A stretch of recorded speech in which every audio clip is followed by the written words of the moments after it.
श्याम मानव channel को आपका समर्थन देने के लिए चैनल को जरूर सब्सक्राइब करें। चैनल के नोटिफिकेशन पाने के लिए बेल आइकन भी दबाएं। लोकेंद्र रायकवार हमीरपुर यूपी से इन्होंने सवाल पूछा है, क्या हम दुनिया का सारा ज्ञान अपने माइंड में स्टोर कर सकते हैं और उसको याद रख सकते हैं? थोड़ा ये सवाल का जवाब तो कठिन है। याद रख सकते हैं, अपने स्टोर कर सकते हैं, ये दो अलग अलग चीजें हैं। स्टोरेज की कोई भी लिमिट है हमारे ब्रेन की, इसकी जानकारी तो आज तक हमें नहीं मिल पाई है। मैं हमेशा कहता हूं कि आज हमारा 10वीं क्लास का जो बच्चा होता है, जो वो जितना याद रखता है उतना शायद 1000 साल पहले का बड़े से बड़े विद्वान भी याद नहीं रख पाता था, या फिर उसको जरूरत नहीं होती थी। ज्ञान की मर्यादा इतनी कम थी उस जमाने में। आज इतने भिन्न विषयों का ज्ञान 10वीं क्लास तक पहुंचने वाला आम लड़का, एक मीडियोकर लड़का जितना याद रखता है वो बहुत बड़ा स्टोरेज होता है। उसका इतना बड़ा एक्सपोजर होता है आज के जमाने में, इंटरनेट के जमाने में। तो इसलिए स्टोरेज के बारे में तो लिमिटेशन का हमको पता नहीं है। इसलिए कितना भी हम स्टोर कर सकते हैं, ऐसा तात्विक दृष्टि से, फिलोसॉफिकली मैं कह सकता हूं। लेकिन क्या याद आएगा, क्या याद नहीं आएगा, ये बहुत विस्तार से मैं आपके सामने रखने वाला हूं सेकंड सेशन में। सभी चीजें हमें याद नहीं आती है जो हम स्टोर में रखते हैं। जिस क्षेत्र में हमने हमारी मेमोरी ट्रेन की वो चीजें अच्छी याद आती है, लेकिन अच्छी याद आती है यानी हर चीज याद आती है, ऐसा नहीं होता है। उसके लिए क्या करना पड़ता है, ये सब नियम मैं आपको सेकंड स्टेशन में सिखाने वाला हूं, इसलिए यहां रिपीट नहीं करता क्योंकि उसकी मजा चले जाएगी। केवल मैं इतना कहूंगा कि जो हमें याद रखना है उसका उपयोग करना है। अगर उपयोग करना है और उसका उपयोग करते गए तो बहुत अच्छे ढंग से याद रहेगा। उसके लिए मैं टीचर का उदाहरण हमेशा देता हूं। मैं ईमानदार टीचर की, गुड टीचर्स की बात कर रहा हूं। टीचर्स दो प्रकार के होते हैं, बैड टीचर्स और गुड टीचर्स। मैं गुड टीचर्स की बात कर रहा हूं। संख्या में कम होते हैं लेकिन उन्हीं के कारण सब कुछ है। ये जो गुड टीचर्स होते हैं वो चाहे अपने विद्यार्थी जीवन में मीडियोकर हो, मध्यम, ज्यादा मार्क्स कमाने वाले नहीं हो, लेकिन अगर अच्छे टीचर है तो उनको जितना याद रहता है उतना उस क्लास के कितने भी होशियार विद्यार्थी हो उसको याद नहीं रहता है। मेरिट में आने वाला चाहे विद्यार्थी हो, चाहे राज्य को टॉप करने वाला विद्यार्थी हो, चाहे नेशनल टॉप करने वाला विद्यार्थी हो, उससे भी ज्यादा उसको पढ़ाने वाला जो शिक्षक है, गुड टीचर है, ईमानदार टीचर है, उसको ज्यादा याद रहता है, क्योंकि वो विषय वो बार बार सिखाता है, केवल रट कर बोलता नहीं। तो ये उसके पीछे का महत्व की बात है, नियम है। तो याद रखने के लिए हमको क्या करना पड़ेगा, ये अलग बात है। मैं इतना ही कहूंगा, फिलोसॉफिकली आपके सवाल का जवाब हां हो सकता है, प्रैक्टिकली डिफिकल्ट है। आज के जमाने में जो चीजें महत्व की नहीं है वो क्यों हम याद रखेंगे? हाँ, एक बार स्टोर कर लेंगे, समझ लेंगे, दिमाग में डालेंगे, लेकिन याद क्यों रखेंगे? और फिर आज इतना वास्ट ज्ञान प्राप्त होता है, हर फील्ड में आते रहता है, नया नया ज्ञान आते रहता है। इतना सब ज्ञान हमारे दिमाग में स्टोर करना बड़ा डिफिकल्ट काम है, असंभव सा लगने वाला काम है। हाँ, उसके बेसिक्स बहुत अच्छे ढंग से याद रख सकते हैं, लेकिन हर क्षेत्र में बार बार अनुसंधान होते हैं, पूरे दुनिया से अनुसंधान होते हैं, नई नई बातें उसमें आते रहती है। ये सभी बातें पढ़ने के लिए हमारा एक जीवन आधा अधूरा है, इसलिए उतना संभव नहीं होगा। लेकिन जितना एक आदमी अपने जीवन में पढ़ सकता है उतना तो वो डेफिनेटली अपना स्टोर कर सकता है। लेकिन जब उसका यूटिलाइजेशन का वक्त आएगा, यानी उसका उपयोग करने का वक्त आएगा, याद करने का वक्त आएगा, सभी चीजें याद नहीं आएगी। कौन सी चीजें याद आती है, कैसे याद आती है, इसके नियम हम आगे सीखने वाले हैं। आज के जमाने में इतना सब याद रखने की जरूरत नहीं है, इसलिए शायद हम याद रखते नहीं हैं। आजकल तो हमको मोबाइल नंबर भी याद नहीं रहते। जब नए नए मोबाइल आए थे तो हम में से काफ़ी लोग, या फिर टेलीफोन नंबर थे पहले जिसमें टेलीफोन याद रखने ही पड़ते थे, तब हम में से कम 10-20 तो टेलीफोन नंबर हर एक को याद रहते थे, अपने नज़दीक के लोगों के तो याद रहते थे। अभी तो हमारी ये दिक्कत है कि खुद का भी नंबर याद रहे न रहे, ये दिक्कत हो जाती है, क्योंकि उसकी आवश्यकता नहीं। तो आवश्यकता के अनुसार भी इंसान इसका उपयोग करता है। इसलिए आज के ज़माने में आपको इतना ज्ञान उपलब्ध है, इजीली उपलब्ध है, वन टच पर उपलब्ध है। गूगल भाई दुनिया के हर सवाल का जवाब देती है, तो नेचुरली हम इतना याद रखना आज के ज़माने में चाहेंगे न चाहेंगे ये अलग बात है। इसका मतलब आज के ज़माने में ज्ञान की कोई आवश्यकता नहीं क्या? अरे भाई, ज्ञान के आधार पर तो आप समृद्ध होते हो, आपके विचार समृद्ध होते हैं, आपके निर्णय उसके आधार पर होते हैं, लेकिन उसका महत्व कम नहीं होगा। इंफॉर्मेशन की मैं बात कर रहा हूँ। इंफॉर्मेशन और ज्ञान दो स्वतंत्र चीजें हैं। ज्ञान की आज भी बहुत आवश्यकता है, उसके लिए हमें याद रखना ही होगा, लेकिन हर इंफॉर्मेशन हमको याद रखने की आज के ज़माने में आवश्यकता नहीं है। इंफॉर्मेशन हम इजीली वन क्लिक पर ले सकते हैं, ये हम याद रखेंगे। मुझे लगता है आपके सवाल का जवाब मैंने दोनों तीनों एंगल से दिया है। नेक्स्ट, लोगों के नाम और चेहरे मुझे याद नहीं रहते, उसके लिए क्या करना चाहिए? प्रमोद पाटिल, इनका सवाल ऐसा है कि लोगों के नाम और चेहरे मुझे याद नहीं रहते, उसके लिए क्या करना चाहिए? ये केवल आपकी दिक्कत नहीं है, ये हर व्यक्ति की दिक्कत है। जो लोग लोगों से ज्यादा मिलते हैं उनकी तो बहुत ही दिक्कत है।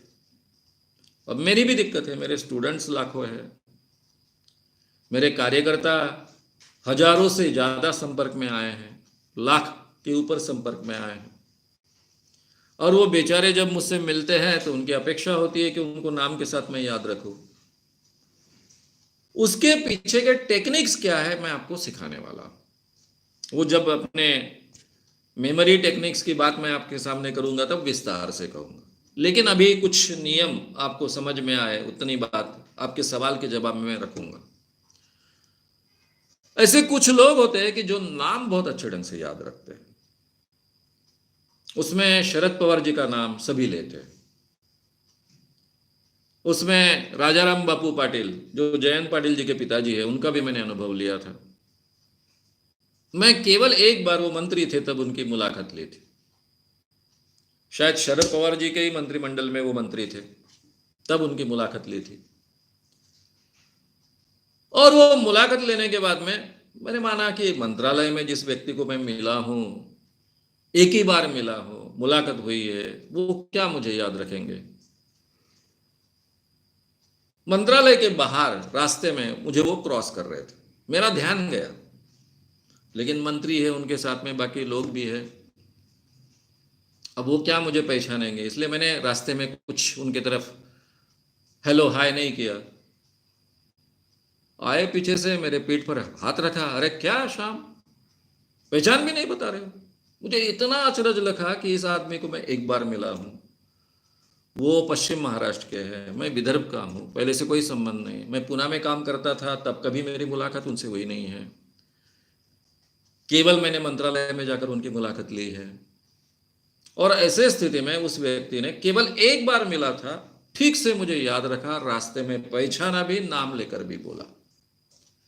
तो ऐसे कुछ लोग होते हैं, और ऐसे लोगों के बारे में लोगों के मन में बहुत प्रेम भी होता है कि मुझे याद रखा साहब ने, याम के साथ में याद रखा। शरद पवार जी का भी ये वैशिष्ट्य रहा है, और काफी लोग ऐसे हैं जो ठीक ढंग से नाम याद रखते। तो पहले आप याद रखिए कि आपको अपने आप याद नहीं रहता, फिर यहां पर आपको मेमोरी ट्रेन करनी पड़ती है। मेमोरी ट्रेन करने के लिए जब भी आप नाम सुनते हो तो वो नाम ठीक से सुनो, उस नाम को दोहराओ, और इस नाम को दोहराने के बाद में, यानी कोई भी बहाना बनाकर उसका नाम 2-3 बार उसके सामने लो। या फिर वो निकल जाने के बाद में मन ही मन नाम को दोहराओ, और रात को आने के बाद में ये सभी नाम उस चेहरे के साथ में एसोसिएट कर कर लिख डालो, क्योंकि हम चेहरे के साथ में इंसान को याद रखते हैं। बहुत कम लोगों को ऊंचाई के साथ में याद रखते हैं, बहुत कम लोगों को उसके हट्टे कट्टे शरीर के साथ में याद रखते हैं। एवरेज इंसान को, ज्यादातर इंसानों को हम चेहरे के साथ में याद रखते हैं। हर इंसान के चेहरे की कोई खासियत होती है, उस खासियत के साथ में उस नाम को आप जोड़ दो। और ये नाम आपके लिए शायद परिचित होगा, जैसे राजाराम बापू पाटिल। तो राजाराम नाम का कोई मित्र हो सकता है, बापू नाम की कोई व्यक्ति हो सकती है, पाटिल नाम का आपका कोई पहचान वाला पहले का हो सकता है, उसके साथ में आप एसोसिएट कर सकते हो। ये एसोसिएट करने का जो तरीका है वही मैं ये जो सीरीज ले रहा हूँ मेमोरी की, उसमें आपको ठीक ढंग से समझाऊंगा, क्योंकि उसके पहले मुझे लिंक मेथड आपको समझानी पड़ेंगी, ये लिंक कैसा करना है, ये सिस्टम आपको समझानी पड़ेगी, तो ये नाम आप बहुत अच्छे ढंग से याद रख पाओ। ये अगर कुछ दिनों तक आप ये प्रैक्टिस करना शुरू करोगे और आपकी मेमोरी ट्रेंड हो जाएगी, तो आप ज़्यादा से ज़्यादा लोगों के नाम याद रख पाओगे। तो पहली बात आपको याद रखना है, नाम ये आवश्यक लगना चाहिए, उस ढंग से आपको मेहनत लेनी है, अपनी मेमोरी ट्रेन करनी है, फिर आप बहुत ज़्यादा लोगों के नाम याद रख पाओगे। नेक्स्ट। 3 लोगों ने लगभग एक जैसे सवाल पूछे हैं। तो क्या अखरोट, बादाम, मछली या ब्रेन पावर बढ़ाने वाले प्रोडक्ट खाने से दिमाग की स्मरण शक्ति तेज हो सकती है? विशाल धोटे, योगेंद्र जायसवाल, ऋषभ दुर्गे। विशाल धोटे, योगेंद्र जायसवाल, ऋषभ दुर्गे। इन्होंने एक सवाल पूछा है कि ये जो ब्रेन पावर बढ़ाने वाले अखरोट है, बादाम है, बाकी अलग अलग दवाइयाँ हैं, मछली, फिश है, इनका कोई उपयोग होता है क्या? अभी इसके बारे में बहुत कहा जाता है, बताया भी जाता है, और ये मान्यताएं हमारे समाज में इतनी दृढ़ है कि उससे हमारी ब्रेन पावर बढ़ती है, मेमोरी बढ़ती है, ऐसा लोग बोलते हैं। लेकिन मेरी जो जानकारी है, जो अनुसंधान है, उसमें इसको कोई बड़ा आधार नहीं मिलता है। मेमोरी में 2 चीजें होती है, एक हार्डवेयर होती है, हमारा ब्रेन जहां मेमोरी स्टोर होती है, और दूसरा जो मेमोरी यानी सॉफ्टवेयर है, वो हिस्सा होता है। तो हार्डवेयर में ये सभी अखरोट है, बादाम है, फिश है, इनका रोल हो सकता है। हमारा ब्रेन ठीक ढंग से काम करे, इसलिए आवश्यक जो पोषण है इसमें इसका रोल हो सकता है, होना भी चाहिए। भाई हम तंदुरुस्त रहेंगे, हमारे ब्रेन सेल्स बहुत अच्छे ढंग से काम करेंगे, तो मेमोरी भी अच्छी स्टोर होगी, मेमोरी का उपयोग भी अच्छा होगा, यहां तक ठीक है। यानी इसका संबंध हमारे ब्रेन के तंदुरुस्ती से है, मेमोरी से नहीं है। ये सबसे पहले हमने समझ लेना चाहिए। अब मेरे माँ को भी लगता था कि मेरा बच्चा होशियार है, उससे ज़्यादा होशियार होना चाहिए। वो रात को 12 बजे तक काम करती थी, स्कूल में टीचर थी, घर में बहुत बड़े मेहमान आते थे, बहुत मेहमान आते थे। उस जमाने में हर एक के घर में मेहमान आते थे। मेरा घर बहुत बड़ा था, 10-11 रूम का घर था, रहने के लिए अच्छी जगह थी, शहर में था, वर्धा जैसे शहर में, आसपास में बहुत रिश्तेदार थे, तो हमेशा रिश्तेदार आते थे। 12 बजे मां सोकर सुबह 4 बजे मुझे उठाते थे और बादाम का शीरा बनाकर, बादाम का हलवा बनाकर खिलाती थी। उसको लगता था कि बादाम का हलवा खिलाने के कारण ये लड़का बहुत होशियार बनेगा। अब वो क्रेडिट ले सकती है कि मैं इतनी अच्छी चीजें याद रखता हूं इसलिए कि उसने बादाम का शीरा मुझे खिलाया था। लेकिन अभ्यास के क्षेत्र में मैंने कोई बहुत ज्यादा प्रकाश कभी दिखाया नहीं, क्योंकि मेरे इंटरेस्ट में वो विषय था नहीं। अच्छे मार्क्स मिलाओ, अच्छा कुछ करो, ऐसा कुछ मेरे पसंद की वो बात नहीं थी, शायद इसलिए नहीं भी किया हो। इसलिए मैं ये जानता हूं कि केवल यही बात नहीं, वो अंजीर दूध में खिलाकर खिलाती थी, वगैरह वगैरह अलग अलग प्रयोग वो करती थी, घर घर में ये चलता है। इससे शरीर को तो डेफिनेटली फायदा मिलेगा, ब्रेन के पोषण को भी फायदा मिलेगा, उसमें इसका हिस्सा हो सकता है, लेकिन उसका डायरेक्ट मेमोरी से संबंध नहीं है।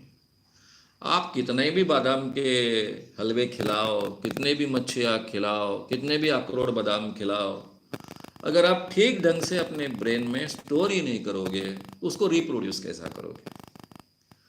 ब्रेन में स्टोर करना और उसको रिप्रोड्यूस करना, ये एक टेक्निक है बुद्धि के क्षेत्र में। जो नेचुरल चीजें होती है, हमने पहली बार हिमालय देखा, जिंदगी भर हमको याद रहेगा, क्योंकि वो अनुभव ही अद्भुत होता है। पहली बार ताजमहल देखा, उसके बाद मैंने 20 बार तो भी ताजमहल देखा होगा, लेकिन पहली बार जो ताजमहल देखने का इंप्रेशन है वो जिंदगी भर हमारे याद रहेगा। तो ये जो अनुभव होते हैं हमारे जीवन में, जो हमको बहुत ओवरवेल्म कर जाते हैं, बहुत प्रभावित कर जाते हैं, ये दोनों तरीके से भावनात्मक अनुभव होते हैं, आनंद के भावना के या फिर भय की भावनाओं के, जिसको हम ट्रॉमेटिक एक्सपीरियंसेस कहते हैं। वो हम नहीं भूलते कभी, वो गहरा असर हमारे दिमाग पर भी छोड़ते हैं और उसका परिणाम जाने अनजाने में हमारे व्यक्तित्व पर भी होता है। लेकिन जहां बुद्धि की बात है, अभ्यास की बात है, वहां केवल ये दवाइयां वगैरह कोई काम की नहीं आती। शरीर और ब्रेन के पोषण के लिए उनका उपयोग हो सकता है। याद रखना यानी स्टोर करना और उसको रिप्रोड्यूस करना, ये अलग तंत्र है। उसी के बारे में हम विस्तार से पार्ट सेकंड में चर्चा करने वाले हैं। नेक्स्ट, क्या महिला और पुरुषों की दिमाग की बनावट में कोई फर्क होता है, जिसके कारण उनकी स्मरण शक्ति में भी कोई फर्क होता है? अजय राउत, इनका सवाल ऐसा है कि क्या स्त्री और पुरुष के दिमाग में कोई फर्क होता है, इसलिए स्त्री और पुरुष की याददाश्त में कोई फर्क होता है? आपने जो सवाल पूछा उसके अनुसार इसका जवाब तो नो है। यानी स्त्री की याददाश्त ज्यादा अच्छी होती है और पुरुष की याददाश्त कम अच्छी होती है, या फिर वाइस वर्सा होता है, ऐसे कोई भी प्रमाण नहीं है। हाँ, एक बात कही जाती है जो शायद, मैं शायद ये शब्द का उपयोग कर रहा हूं, शायद साइंटिफिकली थोड़ी बहुत करेक्ट हो सकती है, कि लेडीज का दिमाग मल्टीटास्किंग के लिए रेडी होता है, क्योंकि उसको बच्चे को भी संभालना है, बच्चे को दूध भी पिलाना है और बाकी काम भी करना है, जीवन यापन भी करना है। शायद इसलिए नेचर ने उसको मल्टीटास्किंग बनाया है। और पुरुष का मल्टीटास्किंग कम होता है, यानी एक समय में ज्यादा काम करने की क्षमता कम होती है, ऐसा कहा जाता है। इसको साइंटिफिक आधार हो सकता है, क्योंकि डेफिनेटली कहा नहीं जा सकता, इसलिए मैंने हो सकता है ये वाक्य का उपयोग किया है। लेकिन मेमोरी के बारे में ऐसा कोई फर्क आज तक मेरे पढ़ने में नहीं आया, और जो कोई कहते होंगे उसको साइंटिफिक आधार होने की गुंजाइश बहुत कम है। हाँ, हमारे जीवन में, खास कर भारत जैसे देश में, लड़कियां ज्यादा होशियार होती है, ये दिखता है। खास करके एग्जाम में वो टॉपर ज्यादा होती है, ये भी हमको दिखता है। उसके पीछे के कारण उनकी मेमोरी ज्यादा अच्छी है, ये नहीं है। उसके पीछे का कारण ऐसा है कि बच्चियों को, लड़कियों को पढ़ाई करनी पड़ती है, वो बहुत ही वो चांस उसको खींचना पड़ता है। मुझे पढ़ना है, माँ बाप ने मेरे पढ़ाई पर खर्च करने चाहिए। हमारे पुरुष प्रधान समाज में पहली प्रायोरिटी लड़कों को दी जाती है। लड़के ठीक ढंग से पढ़ाई नहीं करेंगे तो भी उनको पढ़ाई के लिए खर्च दिया जाएगा, नापास होंगे तो भी उन पर खर्च किया जाएगा। लड़की को ये चांसेस नहीं मिलते अगर घर में भाई है तो। अब भाई नहीं है तो थोड़ी सी ज्यादा सहूलियत लड़की को मिल सकती है, लेकिन घर में भाई भी है, बहनें भी है, तो डेफिनेटली बहनों पर यह अन्याय होता है और इसलिए उनको चांसेस कम होते हैं। बड़े स्ट्रगल कर उनको चांसेस प्राप्त करने होते हैं, इसलिए पढ़ाई की कीमत उनके मन में ज्यादा होती है और इसलिए वो आया हुआ चांस गंवाना नहीं चाहती है, इसलिए ज्यादा मेहनत करती है। उसको मालूम है मैं अच्छे ढंग से पास होंगी तो ही मुझे आगे पढ़ने को मिलेगा, और इसलिए लड़कियां ज्यादा टॉप करती है। इसके पीछे का ये कारण है, ये हमारे सामाजिक स्तर का कारण है। हमेशा जो लोग भूखे होते हैं वो ज्यादा अच्छे ढंग से मेहनत करते हैं। तो लड़कियां इस क्षेत्र में उनको प्रगति करनी है, आगे आना है, अच्छी पढ़ाई प्राप्त करना है, आगे का जीवन ज्यादा अच्छा बनाना है, पढ़ना है तो चांस मिलना चाहिए। चांस तभी मिलेगा जब अच्छा मार्क्स वो प्राप्त करेगी, तो फिर एक सामाजिक वातावरण में उसको बढ़ावा मिलेगा। इस कारण लड़कियां अपने को मिले हुए चांस का ज्यादा से ज्यादा बेहतर ढंग से उपयोग करना चाहती है, ज्यादा मेहनत करती है, इसलिए वो ज्यादा टॉप करती है। उनकी मेमोरी अच्छी है क्योंकि उनको सब दिमाग मिला है, ब्रेन मिला है, इसलिए ये बात नहीं है। तो हमने उनके मेहनत की तारीफ करनी चाहिए। उनको नेचर ने ज्यादा अच्छा दिमाग दिया इसलिए वो टॉप करती है, ऐसा कहना उन पर बहुत बड़ा अन्याय होगा।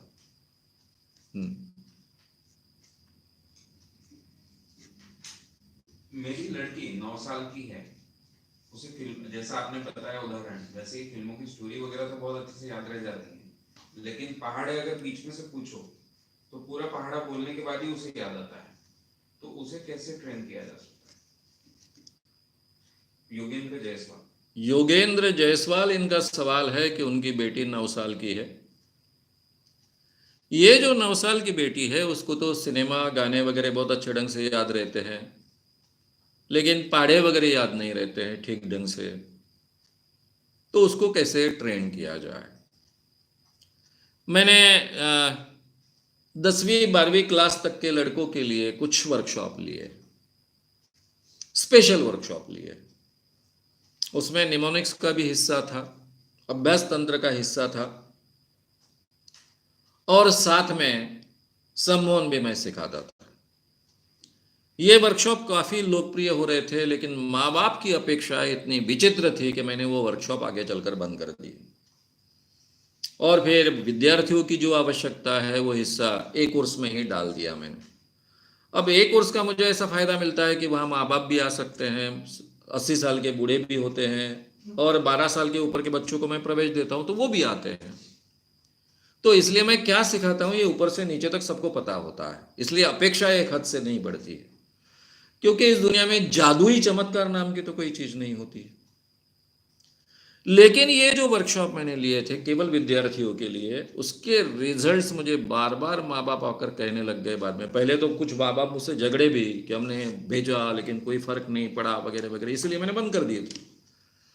लेकिन कई माँ बाप आकर मुझे कहने लग गए कि हमारे बेटे का जीवन ही बदल गया, हमारी बेटी का जीवन ही बदल गया। जो हमेशा 51% प्राप्त करती थी वो एकदम 70, 80, 90 के ऊपर इस रेंज में पहुंच गई। बच्चे में पढ़ाई के प्रति रुचि निर्माण होना, उसको प्रोत्साहन मिलना, और मैं भी अच्छा कर सकती हूँ, आत्मविश्वास निर्माण होना, इससे भी काफी फर्क निर्माण होता है। उसका कंसंट्रेशन बढ़ना, इससे भी काफी फर्क निर्माण होता है। एक कोर्स में मैं जो सिखाता हूं उससे भी बच्चों में काफी फर्क निर्माण हो सकता है। अब उसमें अभी के एक कोर्स में स्टडी टेक्निक्स और निमोनिक्स नहीं सिखाता हूं, लेकिन इसके बावजूद उससे कॉन्फिडेंस बढ़ना, एकाग्रता बढ़ना, इससे काफी फर्क निर्माण होता है। तो मैं इतना ही कहूंगा कि आपके बच्चे को इंटरेस्ट निर्माण करना ये पहला स्टेप हो सकता है। ये सब याद रखना है। अब अगर गणित पहाड़े नहीं याद रहते हैं, नंबर्स याद नहीं रहते हैं, तो उसके लिए टेक्निक्स है, निमोनिक्स के टेक्निक्स है। ये जब सीरीज शायद पूरी हो जाएगी तो आपको ये टेक्निक्स अच्छे ढंग से समझ में आएंगे, आपको मेहनत लेनी पड़ेगी, उसको सिखाना पड़ेगा। लेकिन वो अगर खुद रुचि लेती है तो डेफिनेटली फर्क पड़ेगा।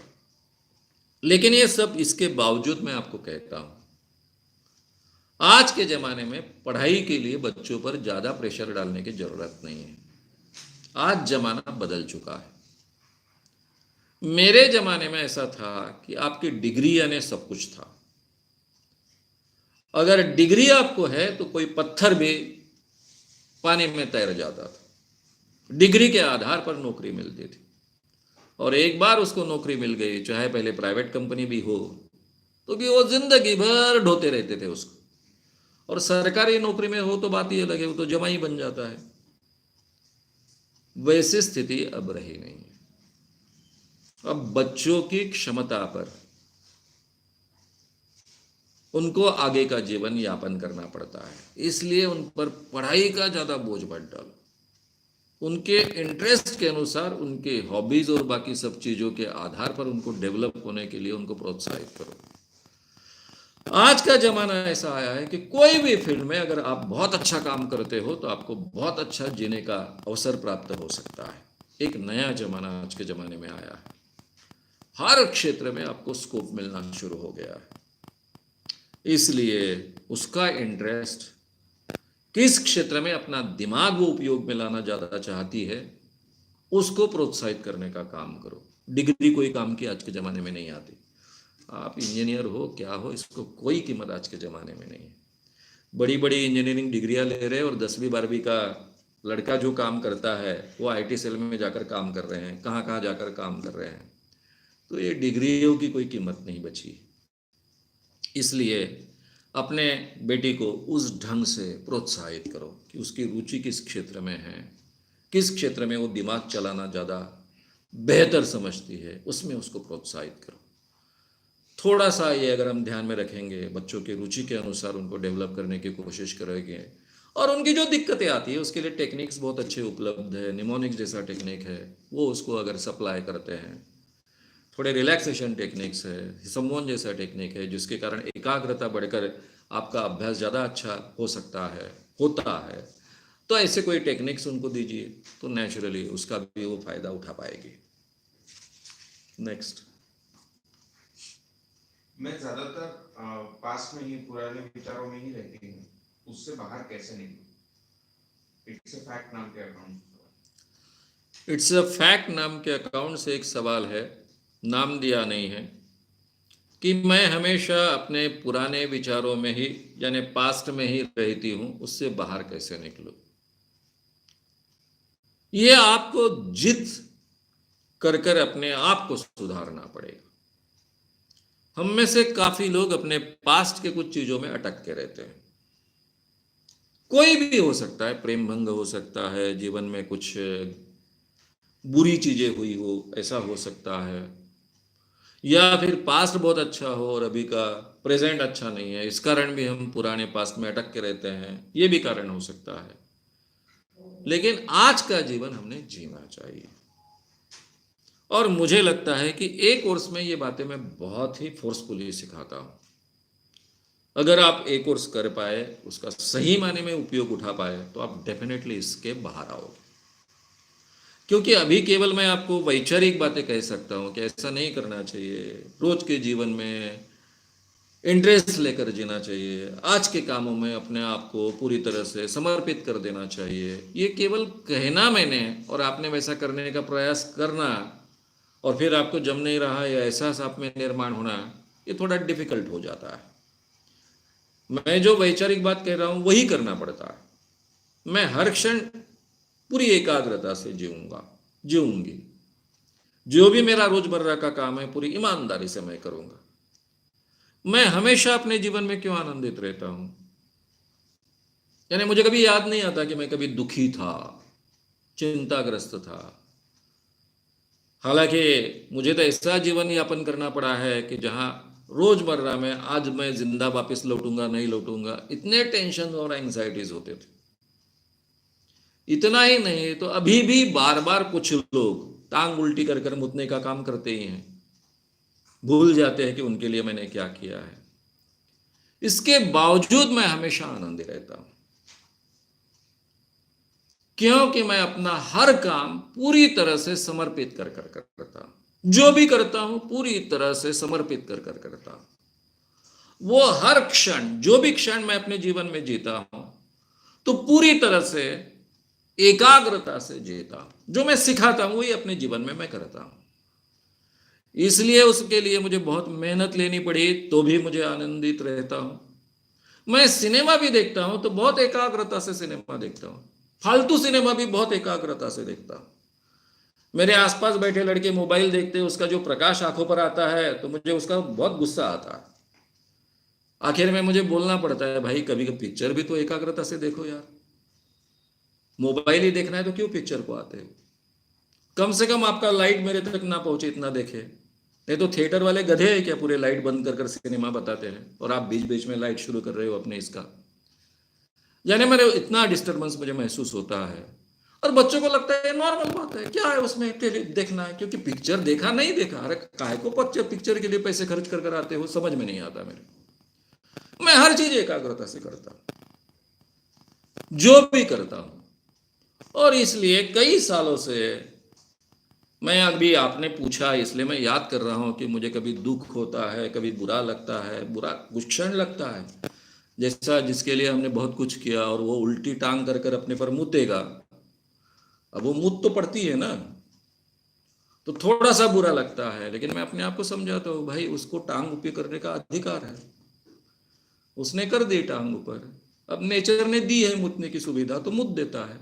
किस पर मुतना है किस पर नहीं मुतना है उसकी अकल उतनी होनी चाहिए, इसकी आवश्यकता नहीं है, छोड़ दो। अब वो किस पर मुतता है क्या मुतता है ये उसका सवाल है। अपने पर मुत पड़ी तो उसको फेंक दो, ज्यादा शर्ट बदल दो, बात खत्म। ये मैं अपने को कुछ क्षण समझाता हूं और भूल जाता हूं। तो हमको आज के प्रेजेंट में जीने की आदत डालनी होती है। और मैं इतना आश्वस्त आपको कर सकता हूं कि आपने कार्यशाला करने के बाद में तो बहुत सुंदर उपयोग होगा, लेकिन अभी भी अगर आप तय करती हो कि जो भी मैं करती हूं वो पूरे ईमानदारी से करूंगी, पूरी एकाग्रता से करूंगी, चाहे खाना खाना हो तो भी एकाग्रता से करूंगी, खाना पकाना हो तो भी एकाग्रता से करूंगी, जो भी काम करती हो एकाग्रता से करूंगी, पढ़ती हो एकाग्रता से पढ़ती हो, तो भी मुझे लगता है कि आपके ध्यान में आएगा कि आप पास्ट के बाहर आकर आज का जीना आपने करना शुरू कर दिया है। कोशिश करके देखो, बार बार अपने आप को समझाओ। जब भी आप कोई काम कर रही हो और फिर से आप पास्ट में घुस गई हो, ये आपके ध्यान में आता है, तब अपना नाम लो, अपने आप को समझाओ। जैसा मैं होता तो मैं समझाता, श्यामराव क्या बात है, अभी मैंने तय किया था ना कि पुरानी बातों के बारे में नहीं सोचूंगा, तो नहीं सोचना चाहिए। मैं आज के बारे में सोचूंगा, अभी के बारे में सोचूंगा। इस ढंग से अपना सेल्फ टॉक करो, बार बार अपने आप को समझाओ और कोशिश करो, डेफिनेटली फर्क पड़ेगा। मैं कोई काल्पनिक बातें नहीं करता हूं। काउंसलिंग के क्षेत्र में गए इतने सालों से मैं हूं, प्रोफेशनल काउंसलिंग गए 30 सालों के ऊपर मैं कर रहा हूं। मैंने बहुत सुंदर रिजल्ट्स देखे हैं, इसके आधार पर ये बातें मैं कह रहा हूं। आप कोशिश कीजिए, डेफिनेटली इसमें फर्क पड़ेगा। और संभव हो तब ये वर्कशॉप करिए। वर्कशॉप से आपको बल मिलेगा, आपके हाथ में एक बहुत ताकतवर हथियार आएगा, उस हथियार का उपयोग कर कर आप और ज़्यादा अच्छे ढंग से अपने आप में प्रोग्रेस ला पाओगी। नेक्स्ट, हाँ, ये वर्कशॉप मई में है। मई की तारीख, एक कोर्स जो है उसकी तारीख 7 से 11 से 11 से 14 मई को पूना में वर्कशॉप है। बाकी जानकारी आपको YouTube चैनल पर मेरे मिल जाएगी।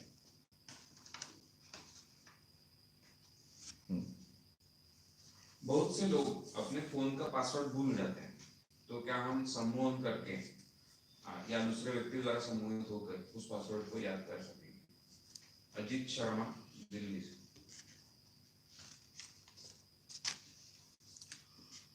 अजीत शर्मा दिल्ली से, इनका सवाल ऐसा है कि बहुत से लोग अपने फोन का पासवर्ड भूल जाते हैं, तो क्या हम कोई टेक्निक उपयोग में लाकर या फिर सम्मोहन में डालकर उनका पासवर्ड याद करवा सकते हैं? आपने सवाल तो बहुत अच्छा पूछा। पासवर्ड के बारे में मैं इसका जवाब नहीं दे पाऊंगा।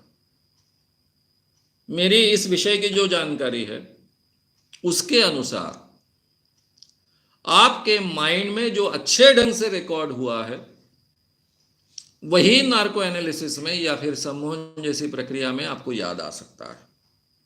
यानी सम्मोहन जैसी प्रक्रिया के द्वारा याद आ सकता है जो आपके ब्रेन में अच्छे ढंग से रिकॉर्ड हुआ है। यानी आपके जीवन में अगर कोई बहुत महत्व की घटना घटी है और वो घटना आप भूल गए हो, तो उस घटना को याद करना संभव है नार्को एनालिसिस के द्वारा या फिर सम्मोहन के द्वारा। क्योंकि वो घटना आपके माइंड में रिकॉर्ड रहती है। आप उसको याद नहीं करना चाहते हो क्योंकि आपको बहुत तकलीफ होती है उस बात की, तो शायद इसलिए आपके दिमाग में वो नहीं है। यानी इसका मतलब ऐसा है कि कितना इंपॉर्टेंस देकर आपने उसको अपने ब्रेन में रिकॉर्ड किया है, उसके आधार पर इसका जवाब हाँ या ना है। अभी आपने कैजुअली अगर अपने फोन नंबर का पासवर्ड याद रखने की कोशिश की है, मैं आपको मेमोरी के क्या स्तर होते हैं ये आगे बताने वाला हूं, लेकिन ये टेम्पररी मेमोरी में रहा, उसका कोई उपयोग भी नहीं हुआ, उसके बाद में उसको दोहराया भी नहीं गया, और फिर अभी आपको पासवर्ड याद नहीं आ रहा है, तो वो सम्मोहन में याद आएगा ही, इसकी कोई गारंटी नहीं। नार्को एनालिसिस में याद आएगा ही, इसकी कोई गारंटी नहीं है। हो भी सकता है और ना भी सकता है। वो अगर अच्छे ढंग से रिकॉर्ड हुआ है आपके माइंड में तो ही याद आएगा। कैजुअली अगर आपने याद रखने की कोशिश की थी तो वो वैनिश भी हुआ होगा, क्योंकि टेम्पररी मेमोरी की बातें हमारे सम्मोहन की अवस्था में या फिर नार्को एनालिसिस की अवस्था में हमें याद नहीं आती है, क्योंकि वो गहरे ढंग से हमारे माइंड में प्रोग्राम नहीं हुई होती है, रिकॉर्ड नहीं हुई होती है। ये इसके पीछे का कारण। नेक्स्ट,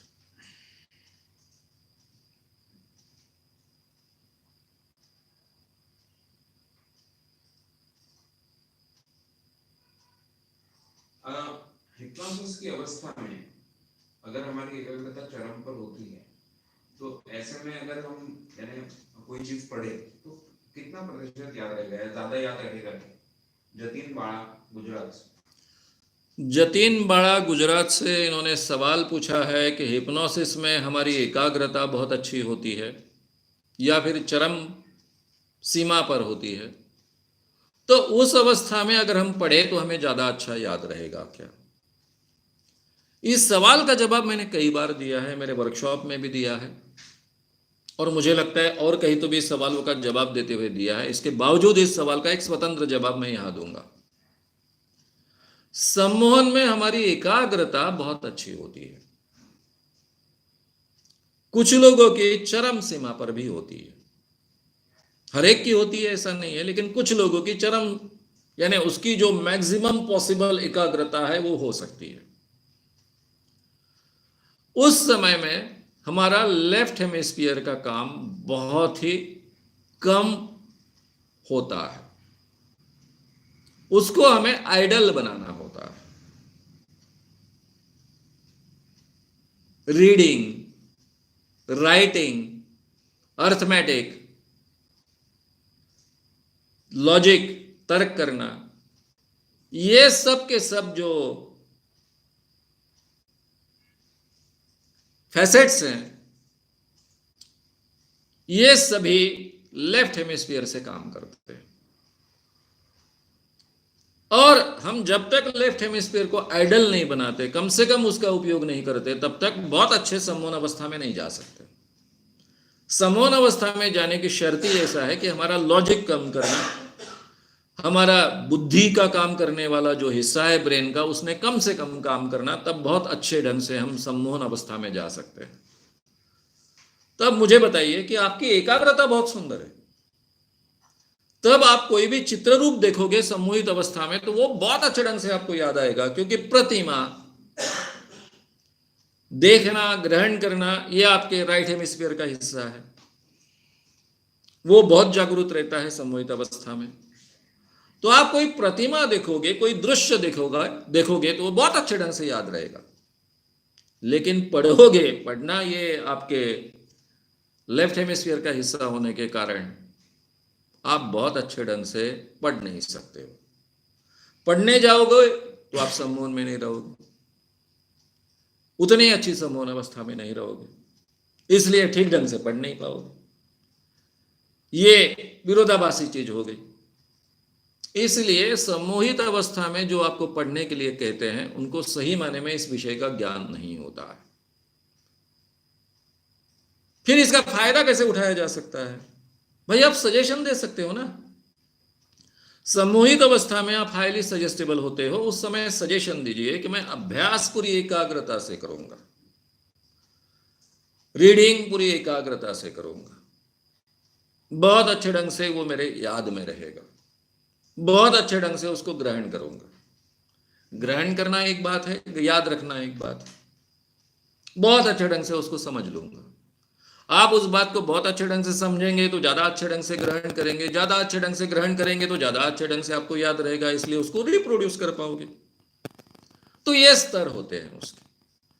तो इसलिए सम्मोहन में आप केवल सजेशन दीजिए कि मैं अभ्यास एकाग्रता से करूंगा, उसको एकाग्रता से ठीक ढंग से समझूंगा, उसको अच्छे ढंग से ग्रहण करूंगा और अच्छे ढंग से वो मुझे याद रहेगा और उसको रिप्रोड्यूस भी अच्छे ढंग से करूंगा। ये तीनों प्रकार के सजेशंस का सुंदर उपयोग होगा और आपकी पढ़ाई ज्यादा अच्छी होगी, रीडिंग ज्यादा अच्छा होगा। फिर रीडिंग के लिए क्या टेक्निक्स यूज करने चाहिए, ये तो मैं आपको, ये अभ्यास तंत्र, ये विषय मेमोरी के साथ में आने वाला है, तब बताने ही वाला हूं। तो उसका आप सही मायने में अच्छे ढंग से उपयोग कर पाएंगे। तो मुझे लगता है आपके सवाल का जवाब आ गया इसमें। नेक्स्ट। आप हमेशा ब्रेन या माइंड प्रोग्रामिंग के बारे में बोलते हैं, तो इसे ब्रेन या माइंड प्रोग्रामिंग क्यों बोलते हैं, ये यानी क्या? संदीप साहब।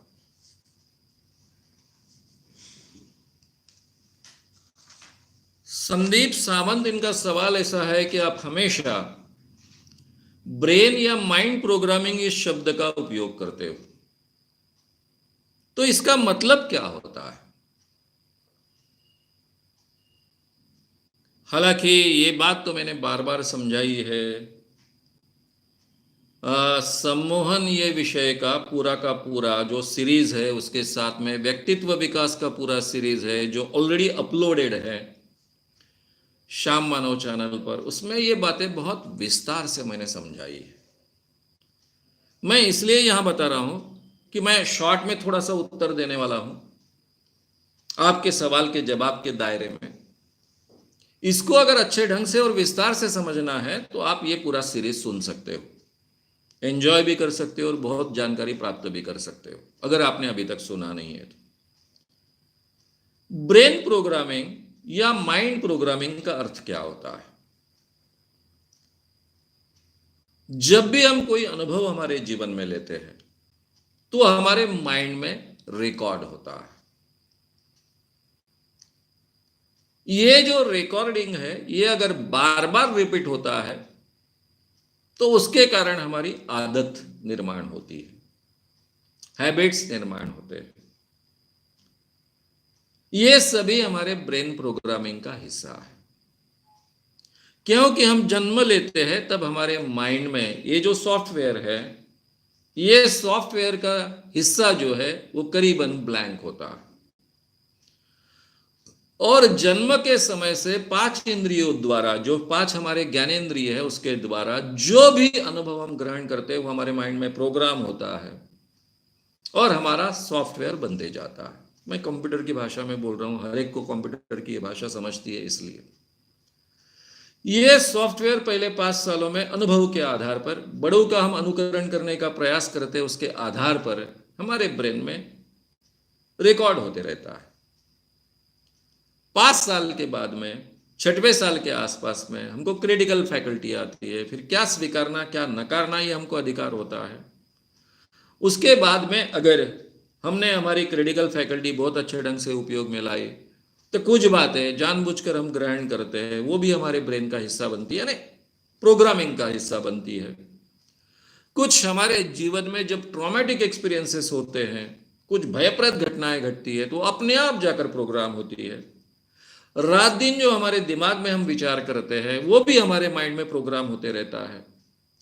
तो अलग अलग अनुभव, अनुभूति जिसको हम कहेंगे, अलग अलग संस्कार लोगों ने किए हुए, माँ बाप ने किए हुए, बोले हुए, उनका अनुकरण करने का प्रयास, अलग अलग माध्यमों से जो हम ज्ञान प्राप्त करते हैं, स्कूल में प्राप्त करते हैं, टीवी के द्वारा प्राप्त करते हैं, इंटरनेट के द्वारा प्राप्त करते हैं, कभी सिनेमा के द्वारा प्राप्त करते हैं, ये अलग अलग प्रकार का ज्ञान, अलग अलग प्रकार की जानकारी, ये सब हमारे माइंड में प्रोग्राम होते रहता है। तो बचपन से आज तक जो हमारा माइंड जन्म लिया तब करीबन सॉफ्टवेयर इस ढंग से देखा जाए तो करीबन कोरा था, ब्लैंक था। वहां से लेकर आज तक जो भी हमारे माइंड में जाकर प्रोग्राम हुआ है, रिकॉर्ड हुआ है, हमारा सॉफ्टवेयर पूरा बना है, इसको हम प्रोग्रामिंग कहते हैं। माइंड प्रोग्रामिंग, ब्रेन प्रोग्रामिंग, ये शब्द उपयोग में लाया जाता है। इसमें बचपन से आज तक हमने प्राप्त किए हुए अनुभव, बचपन से आज तक हम पर हुए संस्कार, बचपन से आज तक हमने जो भी ज्ञान प्राप्त किया वो, उसके साथ में जो भी हमने नैतिक मूल्य सीखे वो, ये सभी ये ब्रेन प्रोग्रामिंग का हिस्सा होते हैं। तो ये टोटल जो ब्लैंक था जन्म लिया उस क्षण से आज तक हमारे माइंड में रिकॉर्ड हुआ है, ये टोटल रिकॉर्डिंग को हम ब्रेन प्रोग्रामिंग कहते हैं, माइंड प्रोग्रामिंग कहते हैं। हमें अगर साइकिल चलाना सीखना है, कार चलाना प्रोग्राम करना पड़ता है। हमें अगर साइकिल चलाना सीखना है, कार चलाना सीखना है, तो भी हमें माइंड प्रोग्राम करना पड़ता है। हम कार चलाना सीखते हैं 1 बार, 2 बार, 3 बार, 10 बार, 50 बार। पहली बार सीखते हैं वो रिकॉर्ड होता है, दूसरी बार सीखते हैं रिकॉर्ड होता है, 10वीं बार सीखते हैं रिकॉर्ड होता है, बार बार रिकॉर्ड होता है, और फिर ये इतनी बार रिकॉर्ड होता है कि वो हमारी हैबिट बन जाती है। फिर हमें सोचना नहीं पड़ता, बगैर सोचे, यानी कॉन्शियस माइंड का उपयोग न करते, कॉन्शियस न रहते, हम सबकॉन्शियस लेवल पर कार चलाते हैं। तब हमें याद नहीं रखना पड़ता कि अभी मुझे गियर बदलना है, अभी मुझे ब्रेक दबाना है। अगर मुझे याद करना पड़ा कि ब्रेक दबाना है तो फिर तो एक्सीडेंट ही होगा उतने क्षण में। इमीडिएट एक्शंस होती है, बगैर सोचे स्पॉन्टेनियस एक्शंस होती है। फिर हम कहते हैं मैंने कार सीखी। जैसे भाषा के बारे में हम एक एक शब्द सीखते हैं, माँ, डैडी, गाय। आज मैं 1 मिनट में कई शब्द आपके सामने बोलता हूं, वाक्य बोलता हूं, और धड़ से आपको उसका मतलब समझता है। आपको सोचना नहीं पड़ता कि मानव साहब ने ये वाक्य कहा, इसका मतलब ये होता है। तो ये स्पॉन्टेनियस तरीके से जब आप काम करना शुरू करते हैं तो वो प्रोग्रामिंग का हिस्सा होता है। उसको हम कहते हैं सीखे। ये स्किल मैंने प्राप्त किया, कार चलाने का, साइकिल चलाने का स्किल मैंने प्राप्त किया, भाषा मैंने सीखी। ये भी हमारे ब्रेन का हिस्सा होता है। वो प्रोग्रामिंग के कारण ही इस ढंग से काम करता है। तो ज्ञान के क्षेत्र में, हैबिट्स के क्षेत्र में भी ये प्रोग्रामिंग होता है। तो कुछ फैसेट्स मैंने आपके सामने कहे। बहुत विस्तार से विषय आपको समझना है तो ये सीरीज अवश्य पढ़िए। मैं ऐसा ही हूँ, इस नाम से इसकी शुरुआत होती है, पर्सनालिटी डेवलपमेंट की सीरीज की, और उसके साथ में सम्मून की भी सीरीज है। सभी बातें बहुत विस्तार से मैंने आपके सामने रखी है, उसको आप सुनिए। नेक्स्ट, जो हमें नींद में सपने आते हैं उन्हें हम क्यों भूल जाते हैं? सुबह उठने के बाद ऐसा याद क्यों नहीं रहता कि हमने क्या सपने देखे? ज्ञानेश्वर माड़ी, नाशिक, विंचूर, नाशिक। ज्ञानेश्वर माड़ी, विंचूर, नाशिक, इन्होंने सवाल पूछा है कि हमें रात को जो सपने आते हैं वो हमें याद क्यों नहीं रहते, क्यों हम भूल जाते हैं? भाई ये बहुत अच्छी बात है, आप सपने भूल जाते हो, नहीं तो हमारा जीना दुभर हो जाता। हमें सपने कोई 1-2 नहीं पड़ते ना। रात भर में कितने सपने पड़ते हैं? हर 1.5 घंटे के बाद में 10 मिनट से लेकर तो 90 मिनट तक सपने पड़ते हैं। अगर हम 3 साइकिल्स भी, 10 मिनट से लेकर तो 50 मिनट्स तक, 90 नहीं, मैं करेक्ट कर रहा हूं, हर 90 मिनट्स के बाद यानी 1.5 घंटे बाद हमको 10 मिनट से लेकर तो 50 मिनट्स तक सपने पड़ते हैं। इतना लंबा समय। हम अगर 3 साइकिल सोते हैं तो हमको कम से कम यानी 30 मिनट से लेकर तो 150 मिनट तक, 150 मिनट यानी 2.5 घंटा हो गया, सपने पड़ते रहते हैं। अब इतने सपने हमको पड़ते हैं, ये अगर याद रहेंगे तो हमारा जीना दुभर हो जाएगा। अच्छी बात है, हमको याद नहीं रहता है। सपने का समय, जैसे मैंने एक सवाल के जवाब में दिया था कि हमने हर क्षण पूरी समरसता से जीना चाहिए, पूरी एकाग्रता से जीना चाहिए। अब पूरी एकाग्रता से जीना चाहिए, ये जो बात मैंने कही थी वही बात सपनों में होती है। जब हम सपने में होते हैं तब वो सपना पूरी एकाग्रता से हम जीते हैं, तब हमें कोई भान नहीं होता है कि ये सपना झूठा है, ये सपना है। वो स्थिति हमको 100% सच लगती है। सच प्रति उसी यानी उसको सच मानकर हम जीते हैं। अब सपनों की सबसे बड़ी दिक्कत ऐसी है कि उसके सिंबल्स बड़े विचित्र होते हैं, उसमें लॉजिक नहीं होता है, बहुत इलॉजिकल सपने होते हैं। यानी कभी एक सुंदर चेहरा दिख रहा है, ये चेहरे का रूपांतरण कुत्ते में हो जाता है, कभी सांप में हो जाता है, काय में हो जाता है। विचारों की श्रृंखला वही रहती है लेकिन चित्र बदलते जाते हैं। चित्र का और विचारों के श्रृंखला का तादात्म्य नहीं होता है। ऐसे चित्र विचित्र बातें होती रहती है। साइकोलॉजी में सपनों पर बहुत अभ्यास हुआ, क्योंकि सभी धर्म सपनों का अर्थ निकालने में प्रयास करते आए,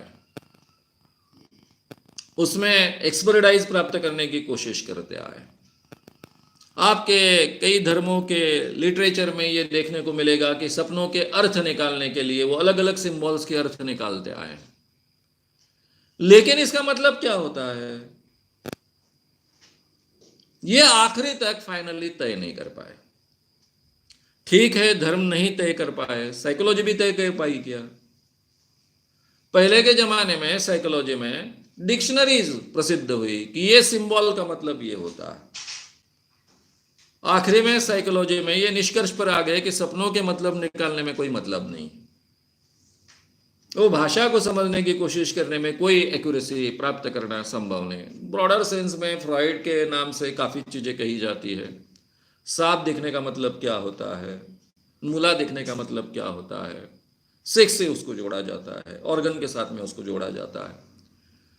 तो ये ऐसा है, लेकिन वो 100% उसी ढंग से होगा इसकी कोई गारंटी नहीं होती है। तो इसलिए सपनों का मतलब निकालना भी बड़ा मुश्किल है। सपने क्यों पड़ते हैं इसके बारे में सर्वसाधारण ये मत जो है कि हमारे जीवन यापन में जो भी चीजें घटते रहती है तो कई बातें ऐसी होती है कि जिससे हमारा मन सेटिस्फाई नहीं होता है, तो सपनों में हम अपने आप को सेटिस्फाई कर लेते हैं। कई बातें ऐसी होती है कि हमारा मन दुखता है, वो भी प्रकट होते रहता है सपनों में। इसलिए जिन दिनों में हम पर कोई आफत है, हम बहुत चिंताग्रस्त है, बहुत एंजाइटी प्रोन है, बहुत कुछ टेंशन में है, तो सपने उसी ढंग के हमको दिखते हैं। जिन दिनों में हम शायद थोड़ा बहुत खुश है, अंदर से खुश है, तो उस ढंग के सपने हमको दिखने पर शुरू हो जाते हैं।